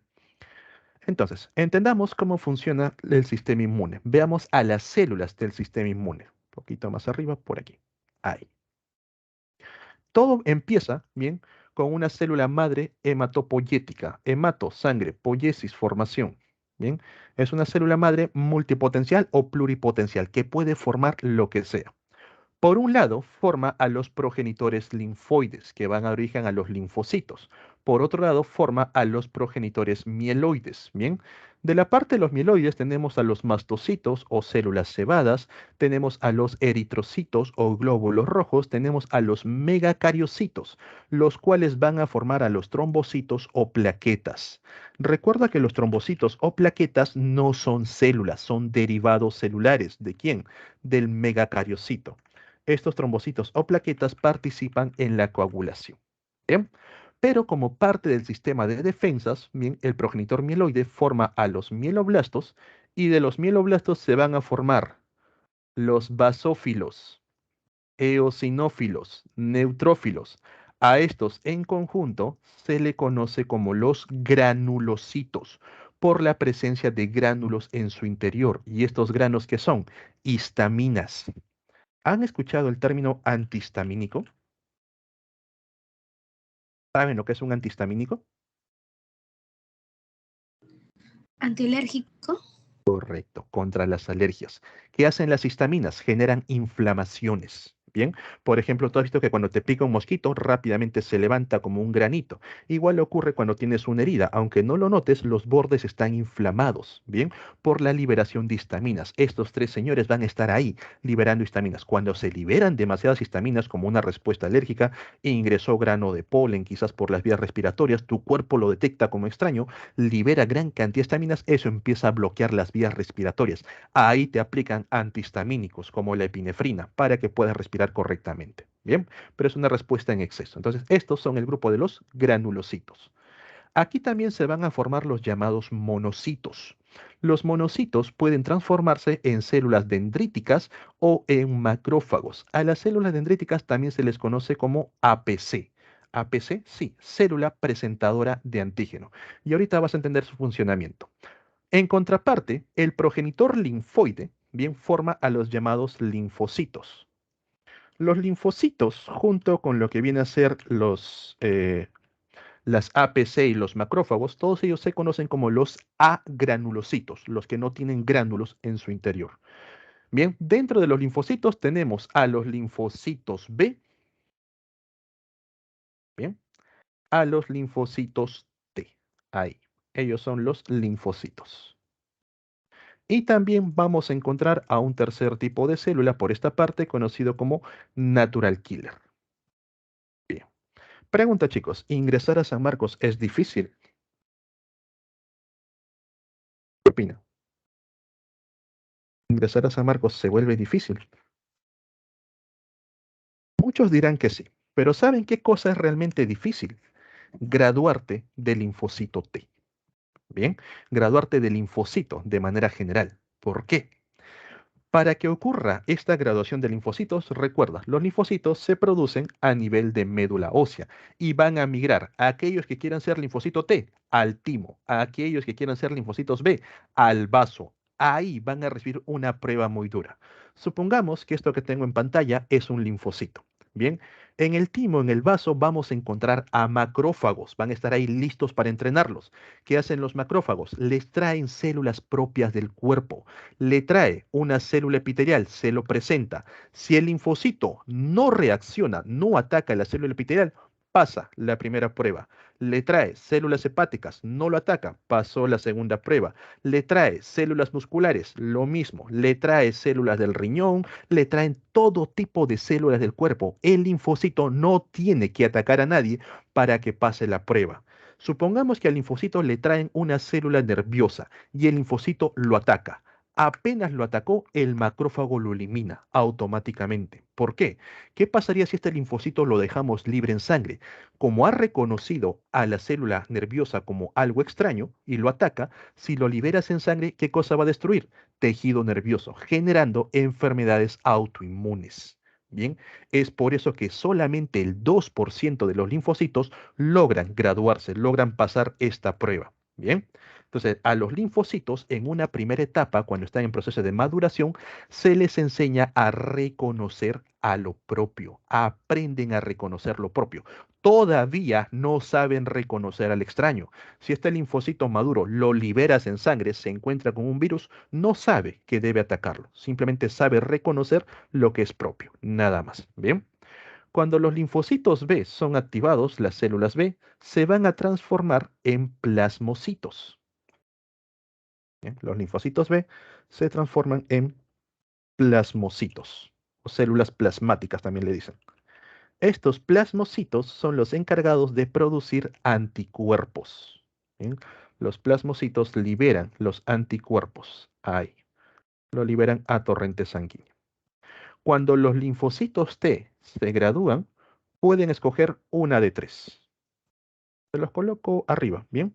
Los T pueden graduarse como los TCD4 o T4, también conocidos como los auxiliares o llamados los helpers.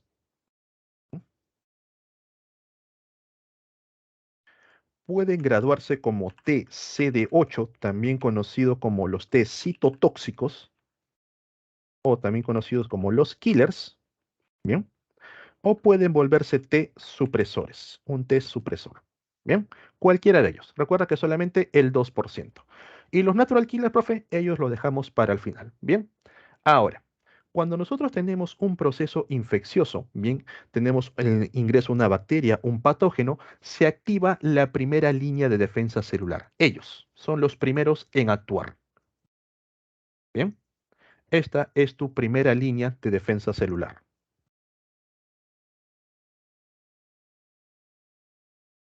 Cuando se activa la primera línea de defensa celular, tú no sientes nada, no hay síntomas. Aunque no lo creas, a cada rato están ingresando patógenos a tu cuerpo, virus, bacterias, hongos, todo ello, y tu primera línea de defensa celular los mantiene a raya, los elimina eficientemente. Pero ¿qué pasa cuando ingresa, por ejemplo, un virus o una bacteria y no lo pueden controlar? La primera línea de defensa celular tiene que activar a la segunda línea de defensa celular, que vienen a ser todos ellos. Estos son especialistas. Cuando se activa la segunda línea de defensa celular, ahí se vienen lo que vienen a ser los síntomas. Siempre llega junto con los síntomas. Bien, entonces cuando tú desarrollas fiebre, estornudos, mucosidad, es producto de tu segunda línea de defensa celular. Bien, vamos a hacer un ejemplo rápido, chicos, contra una infección. Pregunta, ¿contra qué quieren defenderse? ¿Virus o bacteria? Es igual. Bacteria, correcto. Bien. Entonces, aquí tenemos una célula. Bien. Y por aquí ha ingresado un grupo de bacterias. Ahí están, entraron a tu cuerpo. Cuando estas bacterias ingresan, tu primera línea de defensa celular que está patrullando todo el cuerpo, la segunda no, ellos están almacenados en los órganos, bien, tu primera línea de defensa celular se activa. Llegan a la zona de infección, basófilos, eosinófilos, neutrófilos y también los macrófagos y las APC. Bien. Los neutrófilos son especialistas contra todo. Atacan virus, atacan bacterias, hongos, helmintos, parásitos, de todo. Bien, los neutrófilos son los más abundantes de los tres que van a actuar y empiezan a destruir gran cantidad de bacterias, las que están por ahí, las van haciendo pedazos. Los eosinófilos no son tan buenos contra las bacterias, de por sí no son tan buenos ni contra bacterias ni contra virus. Los eosinófilos se especializan contra parásitos. Si en tu cuerpo ingresó un protozoo, si en tu cuerpo ingresó, por ejemplo, Ascaris lumbricoides, los eosinófilos se sobreactivan, se multiplican en gran cantidad y empiezan a atacar al parásito. Bien, su especialidad es los parásitos. Por eso que si un examen de sangre te sale eosinófilos altos, el médico sabe que tu cuerpo está siendo parasitado. Bien. Los basófilos no se sabe exactamente qué hacen, bien, porque no atacan directamente ni a bacterias, ni a virus, ni a nada de ello. Si te das cuenta, los basófilos son los que tienen las estaminas más grandes, bien. Son como esa señora ahí en el barrio que cuando ocurre algo, están robando en la calle, llama, grita a todos los vecinos. Los basófilos hacen lo mismo, liberan gran cantidad de estaminas y eso atrae a todas las células de defensa al centro de infección. Bien, esa es como su función principal, atraer al resto de células de defensa. Los macrófagos, por supuesto, son los grandes fagocitadores, van a estar ahí presentes destruyendo todo cuerpo extraño que ingrese. Entonces, esta bacteria, cuando es destruida, va a dejar pedazos de bacteria ahí libres por el cuerpo. Estos pedazos son capaces de activar al sistema inmune. A estos también se les conoce como antígenos. Bien, tienen la capacidad de activar al sistema inmune. Entonces, si ahí se controló la infección bacteriana, la primera línea de defensa celular terminó su trabajo, terminó la infección, la herida va cerrando y se acabó el problema. Pero ¿qué pasa cuando las bacterias empiezan a ganar la batalla? La primera línea de defensa celular tiene que activar sí o sí a la segunda línea. Ahí las APC se van a llevar pedazos del antígeno. Los macrófagos también se llevan pedazos de la bacteria en su membrana. Por eso se llama APC, célula presentadora de antígeno. ¿Y a dónde van? Rápidamente migran hacia donde se encuentran los linfocitos. Migran al timo, al vaso, a los ganglios linfáticos. Ahí van a encontrar linfocitos maduros, linfocitos que saben reconocer lo propio, pero no saben reconocer lo extraño. Ahí es donde van a enseñarles qué cosa es lo extraño. Las APC, los macrófagos, le presentan, esta cosa nos está atacando. Los linfocitos rápidamente se activan. Los linfocitos B se transforman en plasmocitos y liberan anticuerpos contra ese pedacito extraño que les ha enseñado. Los anticuerpos viajan por torrente sanguíneo y cada vez que encuentran algo que se parece a lo que le enseñaron, lo marca. Los anticuerpos no eliminan.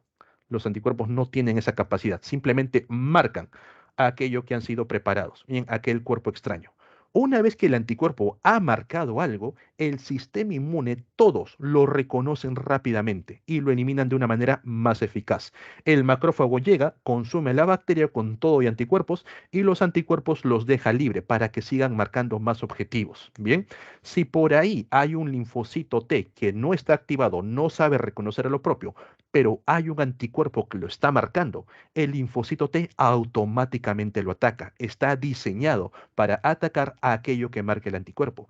Por eso que los linfocitos B, los plasmocitos, también deben tener cuidado al producir anticuerpos. Si los anticuerpos marcan erróneamente a una célula propia, así el linfocito T sabe que esa célula es propia, lo tiene que atacar y puedes generar enfermedades autoinmunes, como por ejemplo, si estos anticuerpos marcan las vainas de mielina de los axones, el linfocito T, a pesar de que sabe que la célula nerviosa es propia, tiene que destruirlo, generando el llamado síndrome de Guillain-Barré, una enfermedad autoinmune. Si marcan eritrocitos, los va a destruir, a pesar de que sabe que los eritrocitos son propios. Bien, por eso que los linfocitos no se liberan así por así, se liberan con bastante cuidado. Bien, ahora, cuando el macrófago activa a los linfocitos B, bien, los linfocitos B, los llamados CD4, son los que van a regular todo el proceso de defensa, llamados helper o auxiliares porque los CD4 organizan a los CD8. Bien, van a enviar a los CD8 en una cantidad adecuada por las vías adecuadas para que lleguen a la zona de infección. Por eso es que las personas cuando padecen VIH, los CD4 son eliminados. Por más CD8 que tengan, no tienen un buen sistema inmune. Hay un proceso de infección, los CD8 no llegan por las vías adecuadas, demoran en llegar o no llegan en las cantidades adecuadas, con lo que tienen un sistema inmune deficiente. Bien, los CD4 participan en eso, organizan la defensa de los linfocitos T.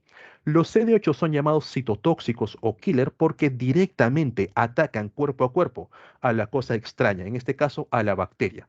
Como el linfocito CD8 ha sido activado con este tipo de bacteria, si se encuentra con una bacteria distinta, no lo ataca, no lo reconoce. A él le han enseñado a matar solamente a este tipo de bacterias. Si por ahí en tu cuerpo hay otra bacteria, el linfocito T no lo va a atacar. Lo mismo ocurre con los virus. Bien, cuando ingresan los virus a tu cuerpo, un ejemplo rapidito, tu primera línea de defensa celular va a tratar de destruirlos, pero si se les sale de control, bien activan a la segunda línea de defensa celular.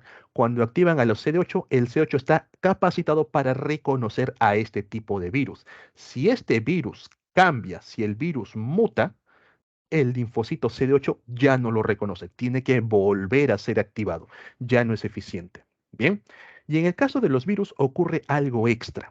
Los virus, al momento que atacan una célula, ingresan dentro del cuerpo celular para tomar el control de la célula. Bien, cuando la célula no emite ninguna señal de alerta, ninguna de las células de defensa se da cuenta que la célula está siendo atacada, ni la primera línea de defensa celular, ni los linfocitos. Bien, en cambio, cuando la célula emite señales de alerta, coloca proteínas en su membrana, ahora sí, los macrófagos lo reconocen, destruyen a la célula. Los linfocitos T actúan de manera distinta. Si un CD4 encuentra a esta célula que está siendo infectada, se comunica con ella a través de unas proteínas llamadas las citoquinas. Bien, no la confundas con las citoquininas, que son hormonas, ¿sí? Se comunica con las citoquinas. El CD4 se llama helper porque le enseña a la célula a poder utilizar, poder fabricar sus interferones, los cuales van a bloquear la replicación viral. Bien. En cambio, si en lugar de un CD4 es un CD8 el que reconoce la señal de ayuda, los CD8 no se llaman killer en vano. El CD8 llega y la destruye, no se la juega. Bien, entonces el CD4 se comunica con la célula, ayuda a que la célula supere el proceso de infección y la célula sobrevive y continúa con sus actividades. El CD8 no. El CD8 directamente, también llamado los T8, lo eliminan, no creen en nadie. Bien, tenemos al T4. ¿Y las Natural Killer qué hacen? Cuando las Natural Killer son activadas, van a atacar todo cuerpo extraño, pero son especialistas en algo. Las Natural Killer tienen la capacidad, bien, supongamos que la célula no ha emitido señales de alerta, está infectada, pero está pasando desapercibida, la Natural Killer sí se da cuenta. tiene la capacidad de reconocer cuando una célula tiene la carga genética alterada. Las natural killers son especialistas contra infecciones virales.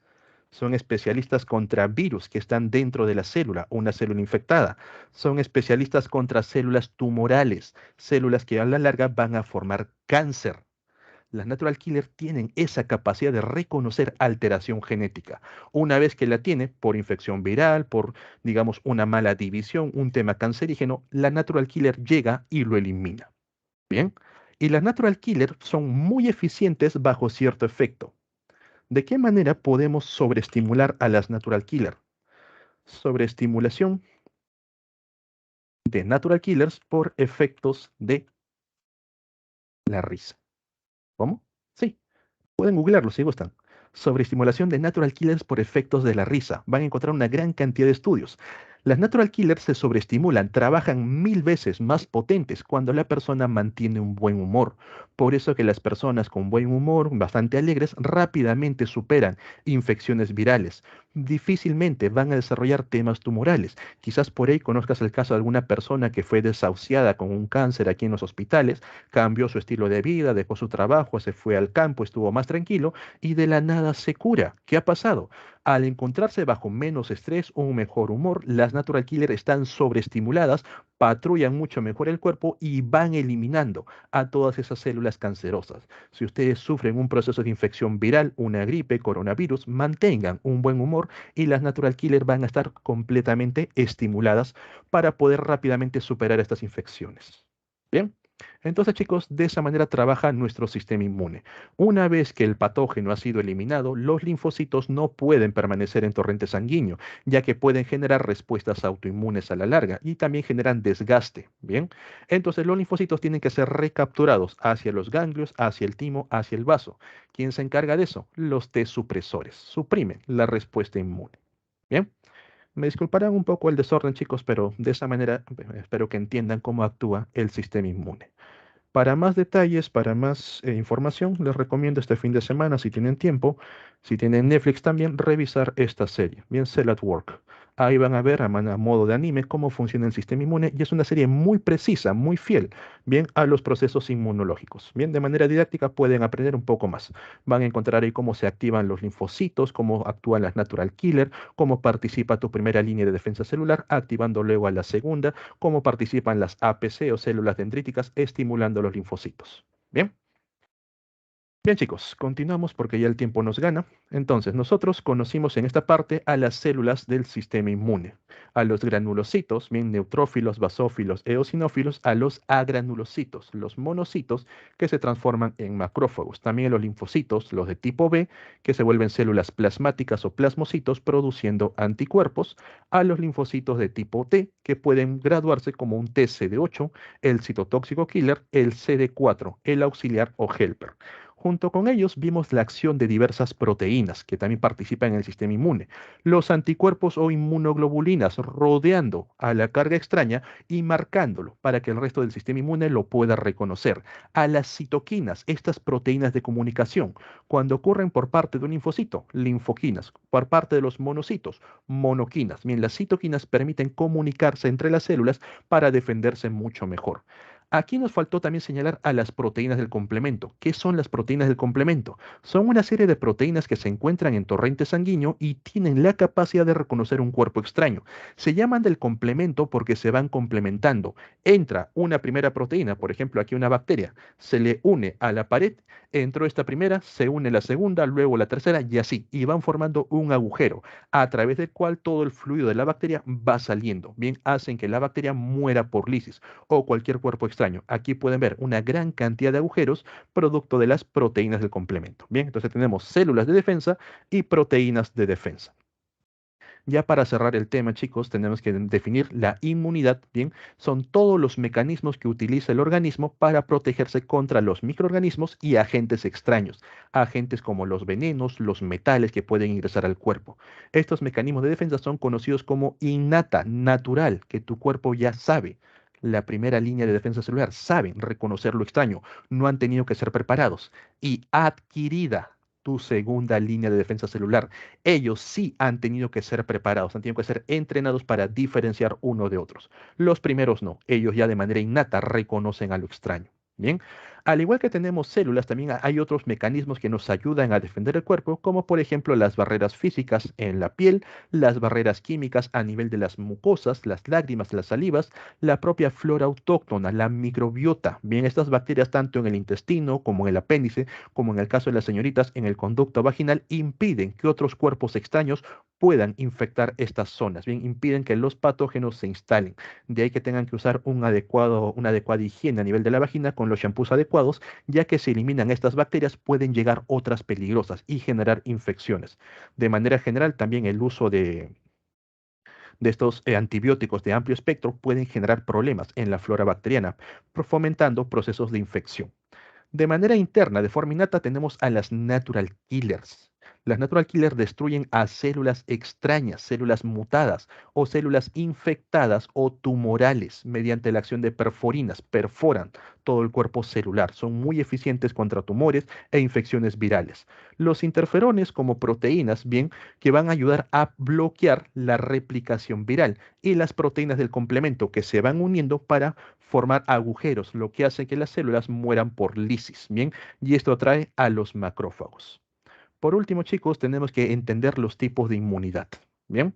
Aquella inmunidad donde nosotros hemos formado anticuerpos propios, los linfocitos B fueron activados, se conoce como inmunidad activa. Has desarrollado memoria inmunológica. El propio organismo genera sus anticuerpos. ¿Y de qué manera puedes llegar a hacer eso? Uno, superando una infección de forma natural, ¿bien? El ejemplo que hemos visto, ha pasado todo este proceso, tu cuerpo ha sentido todos los síntomas porque ingresó el organismo extraño. O directamente a través de la inyección de antígenos, a través de la vacuna. En lugar de que ingresen las bacterias o los virus, a ti te inyectan los antígenos, fragmentos de bacteria, fragmentos de virus que las células APC y los macrófagos reconocen y lo llevan rápidamente a los linfocitos y ahí produces anticuerpos. Ya tienes memoria activa. Por otra parte, tenemos la memoria pasiva, la inmunidad pasiva, bien que tiene efecto temporal, no generas anticuerpos. El organismo no puede generar anticuerpos porque los adquiere de otro organismo.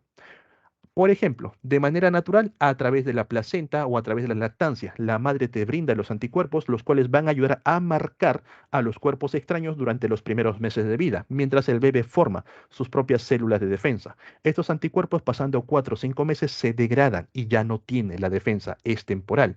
O a través de los sueros, no confundir suero con vacuna. En la vacuna te inyectan partes del organismo extraño, te inyectan antígenos. En el suero te inyectan anticuerpos de otro animal. Y estos sueros se usan contra venenos, contra toxinas. ¿Por qué? Porque el sistema inmune no reconoce fácilmente estas toxinas, son muy pequeñas. Entonces va generando daño, te aplican los anticuerpos de otro animal, el anticuerpo rápidamente marca al veneno y ahora sí, el sistema inmune lo ve y lo elimina. Pero estos anticuerpos, pasado 4 o 5 meses, se degradan. Por eso que es temporal. Bien, es un suero. Bien, chicos, hasta aquí sería la clase por el día de hoy. Muy agradecido con todos ustedes por su participación. Bien, en pantalla estoy colocando las claves correspondientes a esta semana. De todas formas, se los copio en la barra de chat para que lo tengan presente. Bien, gracias con todos. Me disculpan por los minutos extra. Nos vemos la próxima semana. Bien, chao, chao. Gracias, profesor. Cuídense, chicos. Muchas gracias, Gracias. profesor.